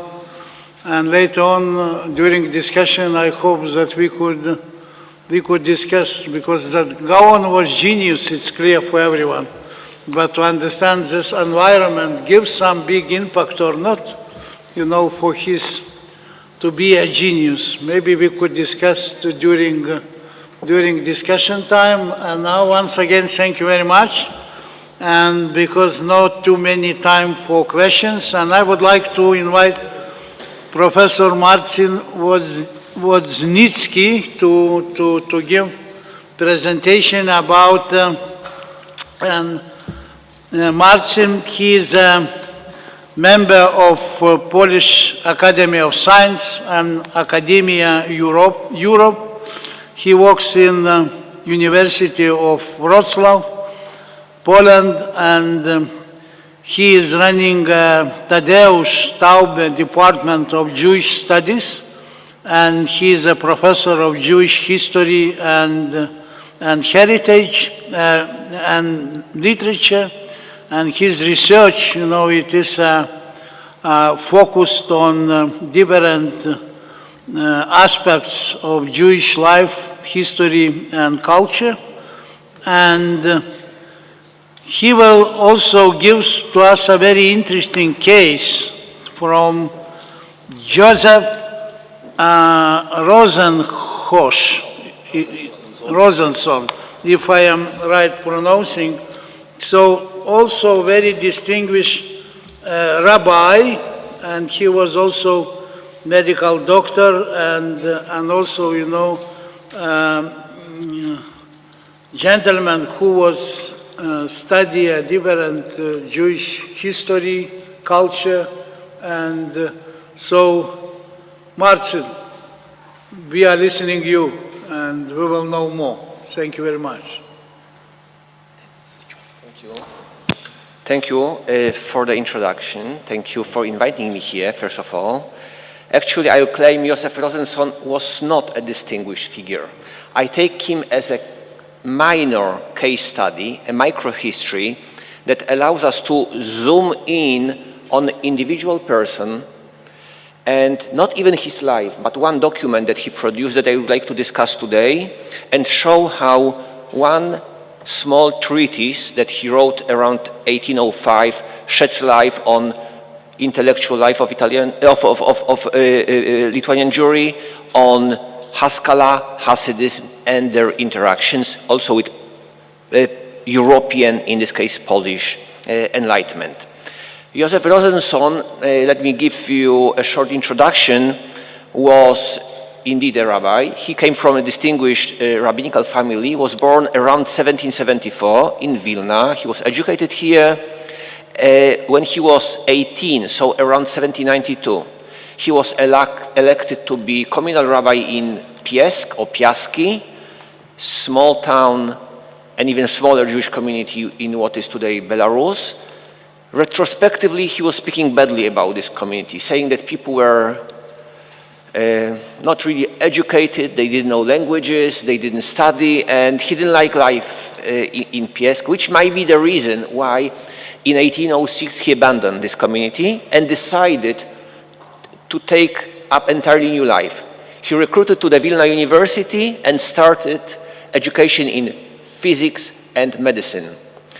In 1815 he graduated. At the same time he became associated with the hospital. Before he was studying with Joseph Frank, very important physiologist at Vilna University, important for development of medicine, and later on Rosenson also reformed the Jewish hospital in Vilna, taken on the example from Frank. He became also a member of the Jewish community and was one of important, but obviously not a central figure for Lithuanian Jewish life. He died on 15th of April, if I remember correctly, 1849, and left influential family in Vilna. His son-in-law, his son and his grandson were influential, some of them with kind of out of derech ideas of universal religion and establishing kind of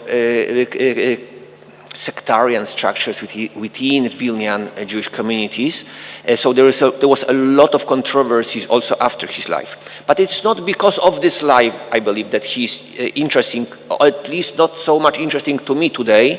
It is solely because of the treatise that he wrote in 1804, late 1804 or 1805, which is the first maskilic, I mean written by the proponent of Jewish Enlightenment, the first maskilic treatise on Hasidism, Jewish religious movement developing from the late 18th century in Eastern Europe, and from late 18th century also reaching Grand Duchy of Lithuania and coming to Vilna.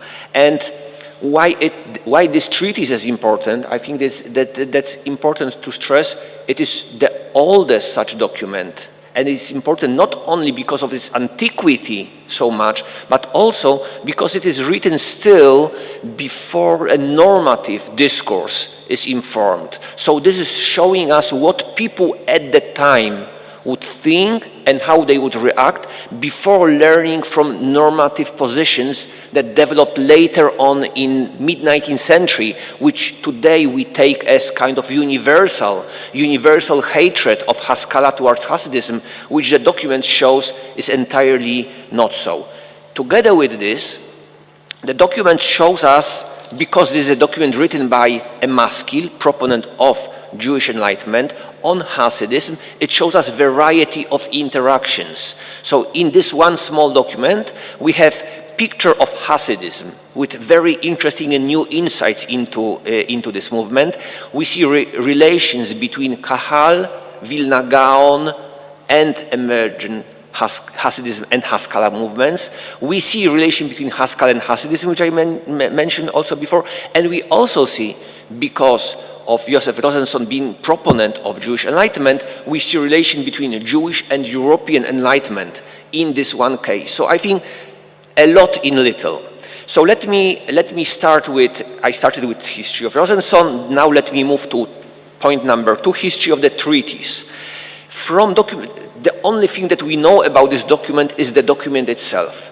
But fortunately, there are several hints within this 10 pages document that are referring to a person who commissioned this document. This person is anonymous, but because it is within the papers of Tadeusz Czacki, very important intellectual in late 18th, early 19th century Poland, Lithuania, critical for development of education in Volhynia, but also in Grand Duchy of Lithuania, and later on for reform of the university in Vilna also, we know that this document was commissioned by Tadeusz Czacki, proponent of Polish Enlightenment.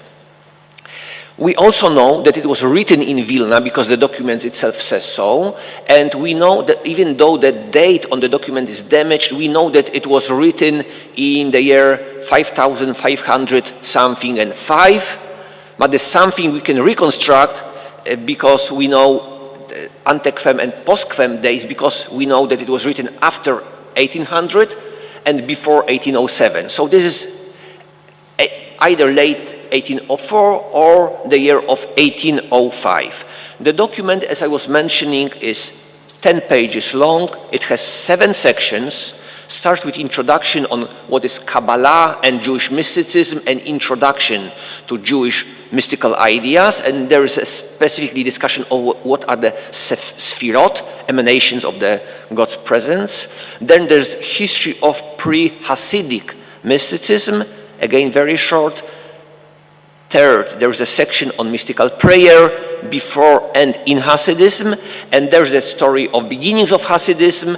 Then there is the very first translation of Likutei Amarim, Tanya, of not of entire treatise, but several pages of this document have been translated here.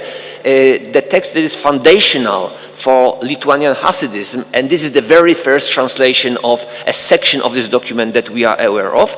Then there's a section about the leaders of Hasidism in both Lithuania and outside, and the final section about anti-Hasidic opposition. The title of the document is Józefi Rozenson Tractatus de Kabbalah, which is mistakenly taken by, later on, not by Rozenson himself, it was added later on by somebody who didn't read the document but only picked it at the first page, which is indeed discussing origins of Hasidism and Kabbalah.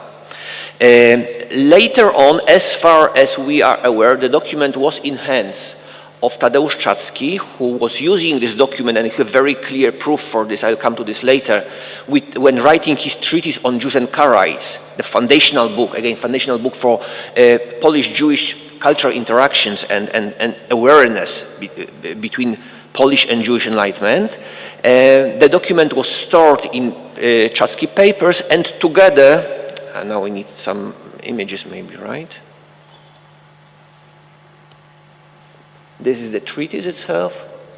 So the document was transferred, was in hands of Tadeusz Czacki, and later on was bought in the early 1820s, was purchased with all of Czacki library by Adam Jerzy Czartoryski, transferred to Puławy library, and was part of Czartoryski library, which is until today. For the next 200 years, document left untouched entirely in papers of Adam Jerzy Czartoryski.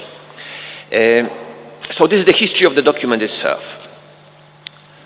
Now let me do 4 points: history of Hasidism, what we learn; history of Misnagdism, what we learn; history of Hasidism, what we learned; and history of European Enlightenment and what we learn, right? So starting with history of Hasidism, very interesting. Beginnings of Hasidism are discussed totally independently of the well-known well-established tradition of Shifrei HaBesht, which was published only 10 years later. Rozenson was totally unaware of this tradition. He is reporting to some other alternative tradition. There are some reminiscences, but it's not the same story. First of all, father of, as we know him, Israel ben Eliezer, Baal Shem Tov, the founder of Hasidism. Father is not Eliezer, but Tzvi Hirsch, which is significant. It might be an error, but it's significant if you look on descendants of the Besht. You don't have name of Eliezer, but you have quite a number of Tzvis, which is Jewish tradition to repeat names within a family. So if we look by this, it's much more a reliable tradition, or more probable tradition, that the name is the name of his father was really Tzvi. Second of all, and that's a fascinating aspect, Tzvi Hirsch, father of Besht, was not captive, but was envoy of the Roman Emperor Eldrich. And unfortunately, I failed to recognize this name. I don't know who this Eldrich is. I don't know any Jewish folk tales about Emperor Eldrich or any other tradition. If anybody can help me, I'll be grateful. Because Tzvi is an envoy of the Roman emperor. At the time, the Roman emperor of the German nation would be Leopold, right? Habsburg. But it's not Leopold, it's Eldrich. So Tzvi is sent to Turkey, where he's representing the emperor, and being there, he managed to purchase several mystical and Kabbalistic texts, among them by Yitzhak Luria, Ashkenazi himself. So this is not the angel bringing messianic mystical texts to the Besht, but this is actually tradition within his family that those texts have been transferred. Then the documents give several other fascinating elements about the areas of influence of individual Hasidic leaders when he's discussing what are the most important successors to the Besht. It gives translation of Tanya, which I mentioned. And what is maybe most interesting about Hasidism, it establishes Hasidism as far more central and less controversial tradition than what we know from renowned Misnagdic anti-Hasidic opposition. Rosenson has no problems in interaction with Hasidism. He recognizes it as a kind of legitimate rabbinical tradition within Lithuanian or more general Polish-Lithuanian religious tradition, which is important, which leads me to the second point on what we learn from this document about Misnagdism, Gaon, and the relations between Misnagdic anti-Hasidic tradition in Lithuania and Hasidism. Maybe the most important story that appears in this document is exactly about 1772, when Gaon enforced ban, herem, on the Hasidim in Vilna, and this story is well known from other sources. However, no other sources tells us what actually happens between Kahal and Gaon. And the story in this document tells us exactly that the Kahal was actually lenient to accept verdict of Gaon, but they asked for proofs, saying if they are heterodoxical, tell us what is so heterodox about them. And there is an argument, and finally Gaon is telling elders of the Kahal, you are too stupid in Kabbalah to know the secrets of Jewish mysticism. You won't understand it. So you need to accept my authority. It's obviously not a universal acceptance for Gaon position. He has enough authority, it's important, to enforce it on antagonistic Kahal, but it's also showing that acceptance for anti-Hasidic steps within Vilna Kahal at that time are far from universal, are far from being universal. I think that's very important. Also, if we look again retrospectively on what we know, especially in the 20th century, about reconciliation between positions of between Litvak tradition from Gaon and Hasidic position, that especially Hasidim are claiming that Gaon was actually a crypto-Hasidic, that he didn't mean all those opposition and on. This is obviously apologetic, but if we look, this is actually putting Gaon much more in line of what were dominant, possibly dominant position within Lithuanian Jewry at that time than what he was himself. So this is not like creating entirely new and unknown positions of the Lithuanian community towards Hasidism. This is actually confirmed. This is nothing new that I'm telling now, because from other researchers, especially Immanuel Edkes, we know how limited the influence of Vilna Gaon in this respect and of his circle was. And if we go through maps of where the centers of anti-Hasidic opposition were located, we see how strongly they are located on Vilna, on Gaon himself, and the very narrow circle of people who were educated with Gaon, who were his disciples and people educated with him. So I'm giving 3 maps of the anti-Hasidic opposition to show it. Also the 1800, the document is very interesting about the 1800. Let me step back. 1772, the first ban. Rosenson could not witness it. He was born only around 2 or 3 years later. So this is not first testimony, which is weakness but also strength of this testimony, because he is referring not to what he thought at that moment. He's referring to what tradition in Vilna was transferring to him. So this is not individual splinter opinion. He's referring to things that people in Vilna around 1800 would tell about this controversy. In this sense, this is important. And also, when he's telling about 1800s, he's saying it's nothing about ideology. This is nothing about Hasidism and Hasidic ideas and Hasidic way of life. This is about power within community. There are groups of influence and controversy. There's especially the group, and he's referring here to Moshe Asherovich, Moshe ben Asher, who is recorded as one of the leaders of anti-Hasidic opposition at the time, and he claims that he is a very violent person who was not the persecutor of this sect alone, but was cruel and persecuted everyone whom he could crush, end of quote. So this is more about power fight within the community than about Hasidism itself.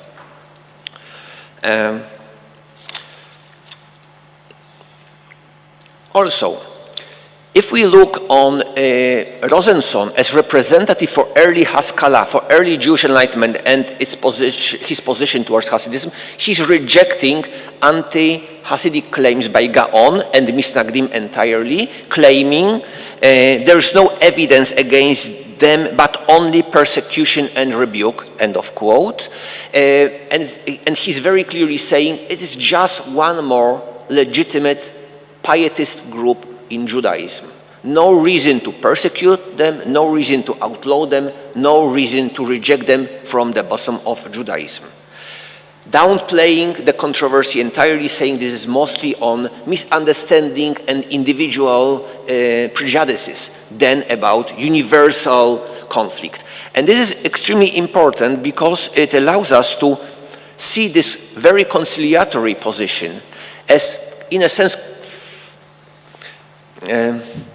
foundational for a relation between Jewish Enlightenment and Hasidism, something that goes entirely against the grain of what scholars of Haskalah and Hasidism claim to be eternal hatred, right? Something that people see as, the Haskalah was always against Hasidism, and what is the proof? Yosef Perl and his anti-Hasidic Philippics, Mises and his anti-Hasidic writing, Levinson and his anti-Hasidic writings. Okay, but historians never considered that those positions are taken for being representative not because they represented majority, but exactly the opposite, because they were extreme. They were most outspoken, they were most visible because of their extreme positions. And then research is fixating on those extreme positions because they are so visible, they are so picturesque in their anti-Hasidic obsessions, but they are not represented for the mainstream. If you look this way, then positions of Bick, of Tugendhat, of Zweifel, of Finn, and so many others who are either ambivalent or conciliatory or just indifferent about Hasidism, they turn out to be really position of Haskalah towards Hasidism and not what we take all too often, which comes mostly from very tiny group of Menachem Mendel Levin and his disciples to being a normative position towards Hasidism. And finally, Sof, give me 2 more minutes, 3 minutes. About 2 enlightenments in the title of my presentation, right? So it's a good time to get to this.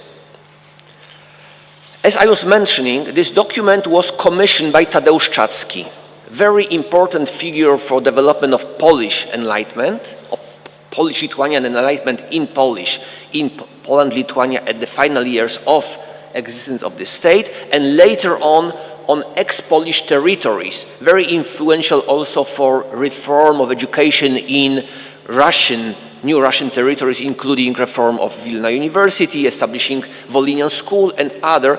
He was also writing his most influential text, among the others, the text on Jews and Karaites, the treatise on Jews and Karaites, published in Vilna, 1807.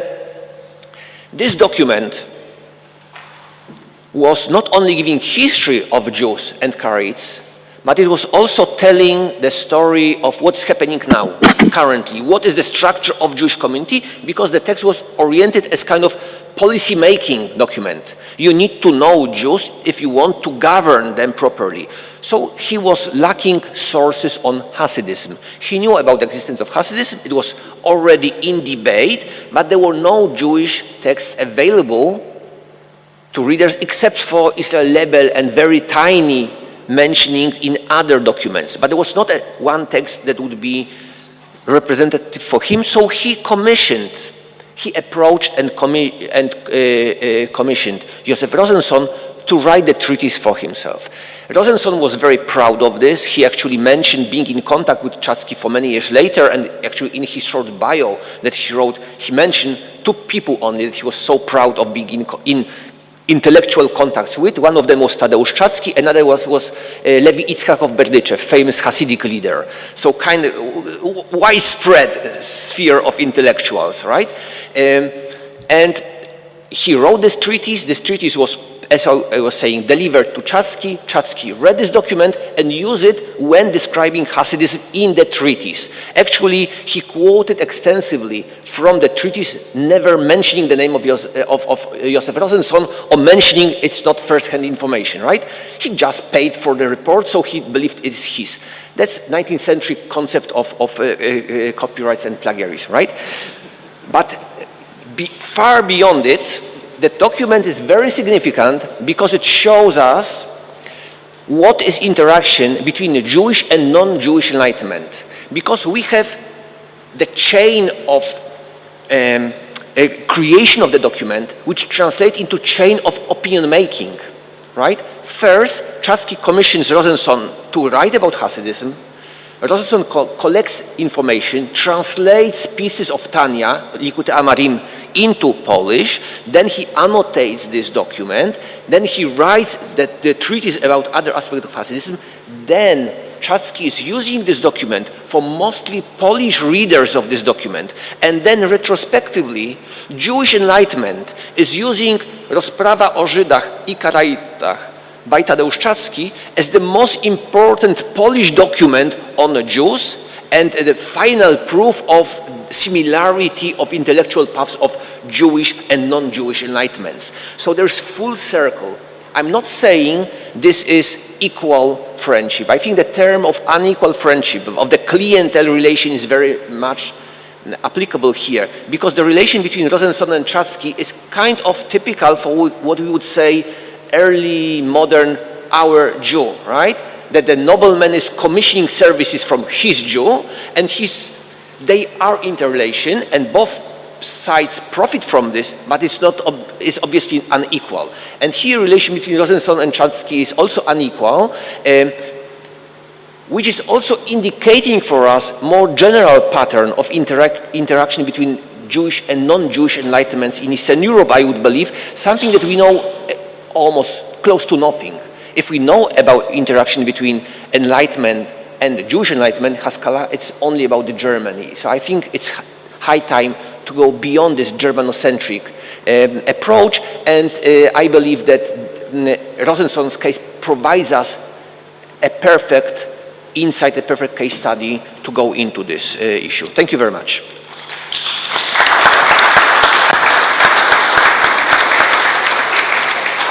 Thank you very much, Professor Martin. And I was listening and thinking that, from that it's done from your part, excellent research and excellent science. And I was thinking that, this time hopefully nobody cares about intellectual property. And copyright. Yeah, and copyright, so really, and some... belong to everybody. Beautiful times. But maybe since this time it was not so very important, if some people was taking some ideas from some another one, and they was not very profitable as it is not today. Yeah, I agree with you, but it's very interesting situation, very interesting story, and I hope that we are very happy to listen how from some small paper, what you tell, around 10 lists, it could be such a interesting situation, what's happened with Gaon, Jewish people, Polish people, and and now we are looking to history. So thank you very much once again.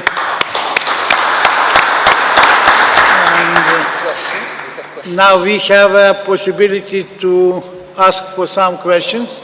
So, and we have already, one interessant to you. So really, yeah. So we are asking, please ask. Yeah, and another one it is also. So, yeah. Yeah, please. Dear Martin, can you hear me? You hear me?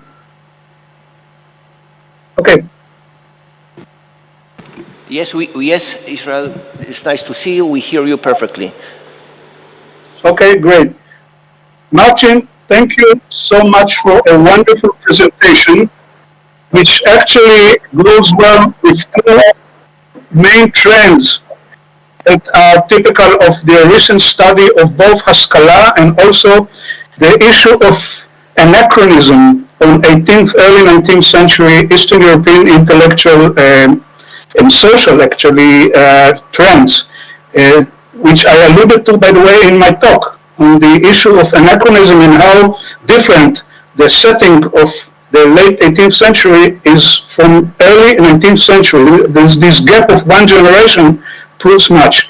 And most important, I think I found in your talk is the fact that actually you put your finger on something which is well known already but never studied in the direction of the issue of Polish Enlightenment and Jewish Enlightenment. If you like, this was the elephant in the room for many years due to linguistic reasons for most of Haskalah students, especially in Israel.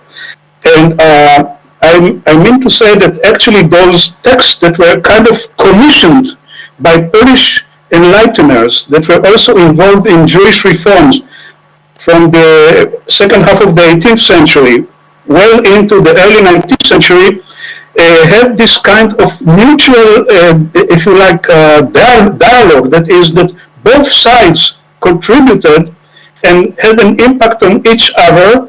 And this was kind of a story that was not only limited to the issue of Haskalah and Hasidism, or even Christianity and Hasidism, but also to earlier cases that go back in Eastern Europe to late 17th century. And by the way, I'm using now the case of Chatsky. In the case of the Karaites, how Swedish scholars actually went to Eastern Europe, interviewed Karaites, asked the Karaites questions, and the Karaites actually were commissioned, so to speak, to write Hebrew texts that were later on went back into Christian, if you like, Polish and Latin and Swedish also and Dutch texts, and found their way back into Jewish Enlightenment in late 18th century, early 19th century. My study on the Karaites in the Haskalah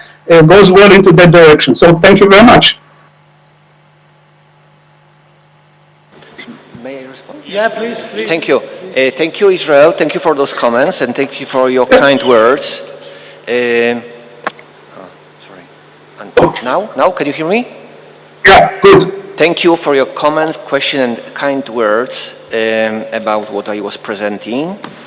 Yes, this works commissioned and the transfer is very much at the center of my research on two enlightenments that I'm doing now, including my doctoral student Ania Zabraniak, who will be in Jerusalem soon, so I hope you will help her a bit. She's writing about translations between Polish and the Jewish enlightenments. But this list of texts commissioned and transferred between those enlightenments is much larger. It's not only about translations. It starts actually with the very first text by Menachem Mendel Levin that he wrote for the Fourier Sejm. It was commissioned by Czartoryski. It was written in kind of in disguise that the author pretends not to be Jewish, but we know this is Levin.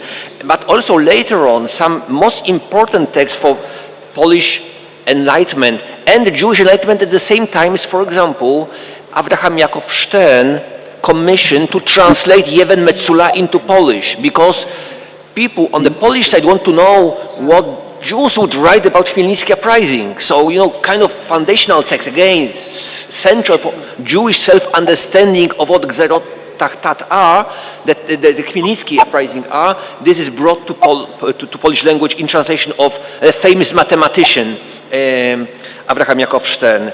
And about Karaites, this, interestingly, because I was repeatedly referring to the title of the treatise on Jews and Karaites, but the Karaites section was added only later. The original was on the Jews, because for Czacki these were two independent stories. This is the time when exactly 1805, 1807, there is debate in central Poland about whether, it's again debate about Jews in Poland, whether Karaites are Jews or not, and if they are subject to, I won't go into the topic, you know about it better. Dovile is with us here. But this is about whether the Jewish law is applying to Karaites or not, and for Czacki this was independent topic in a sense, so it was only later on, but indeed the procedure is exactly the same as you are saying. Thank you very much. Thank you very much, and we have once again one question from Benny. Benny, please. Hi Martin, it was a pleasure listening to you as always. Sorry I couldn't meet.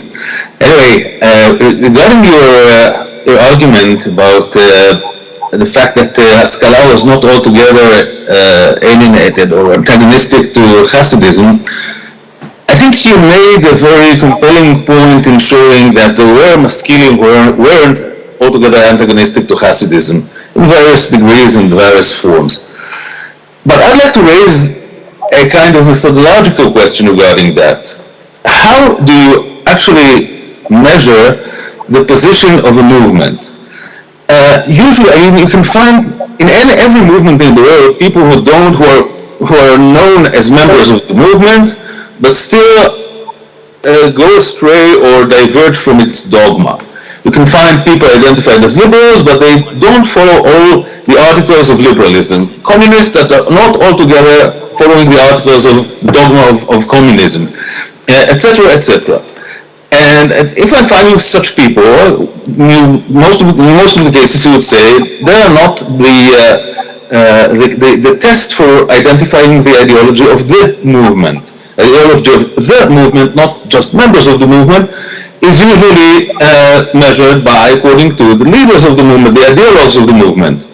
Now, a person, with all due respect, and I do have respect for a person who was actually a doctor and served as a kind of local intellectual, but by no means an ideologue of the movement, if you only wrote in this issue only a 10-page treatise, I'm asking myself to what degree I should consider him as, in any case, in any way, a representative of the movement and its ideology.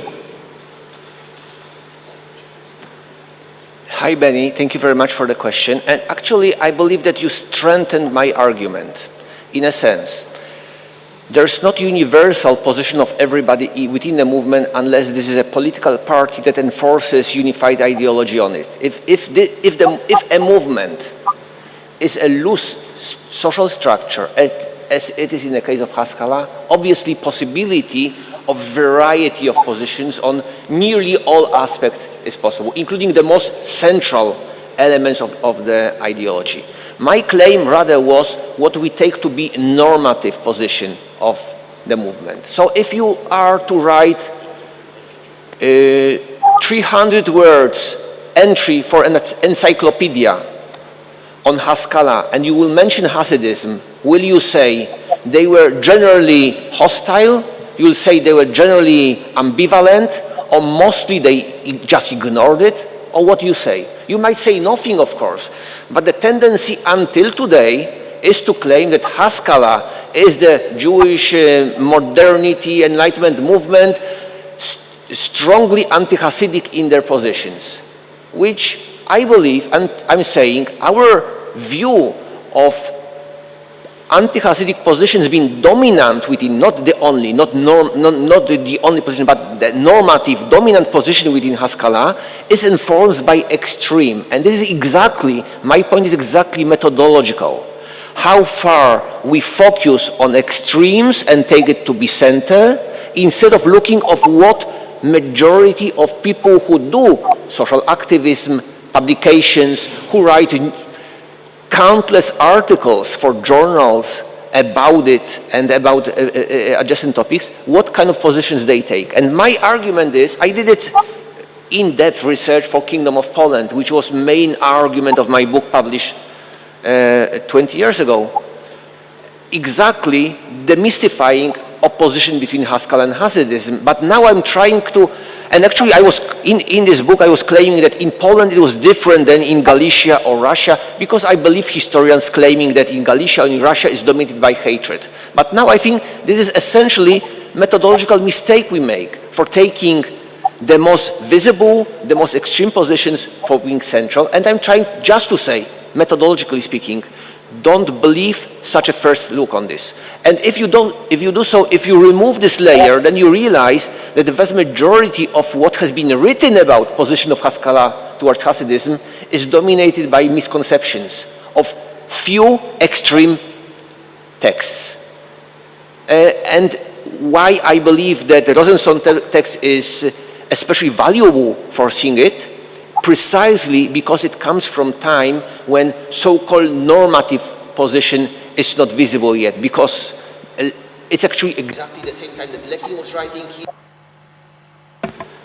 was writing his anti-Hasidic text, but Rosenson is unaware of this, and he is unaware of other texts written on the topic. So this is, in a sense, early enough not to be influenced by others. That's all of my argument. This, by the way, raises another question. Martin? Just a sentence? This raises another question. If he says is not so familiar with a dispute, with a polemic, and also we see that what you called he's exposed to different traditions but might be simply a kind of ignorance, maybe he's not in the business, you see, he's not in the business, so you can't tell anything about the attitude of Haskalah towards Hasidism if you take a person who's not in business. And maybe the other people who you consider as extremists are not taken as more central figures because of their extremism, but because of their you are welcome to Vilnius. We will continue a discussion.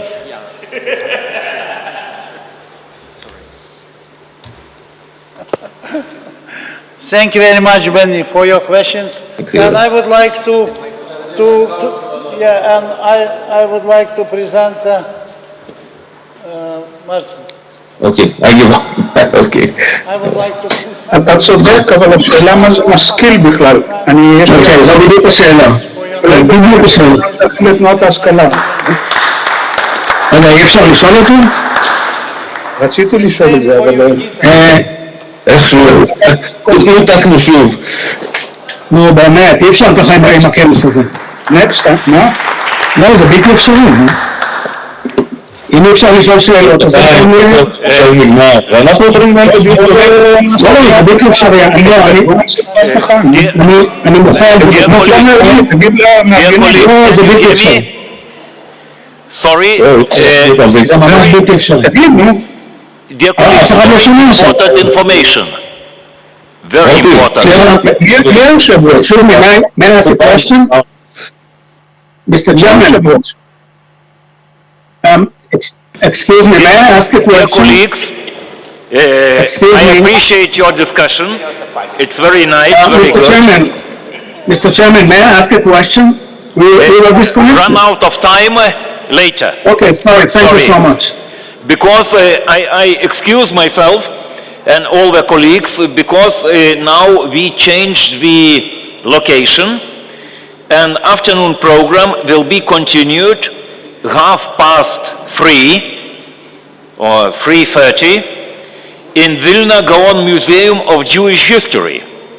And dear colleagues on the remote, you got the accession codes, and it will be via Zoom. Please connect and you can continue the discussion. because we must change the location and we have not much time to change it. It's one important information. You got it, I hope. So that's why I am apologize. I interrupted the questions and the discussion.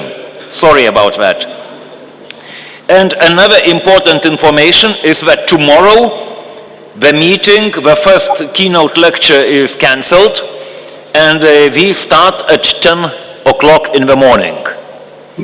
Okay? Tomorrow 10 o'clock in the morning, and today 3:30, Zoom connection to Vilna Gaon Museum. So thank you very much, and thank you, Mr. Chairman. You did a great job. Thank you. Thank you, and let's move to Gaon Museum. Somebody personally, somebody virtually. Okay. See you later.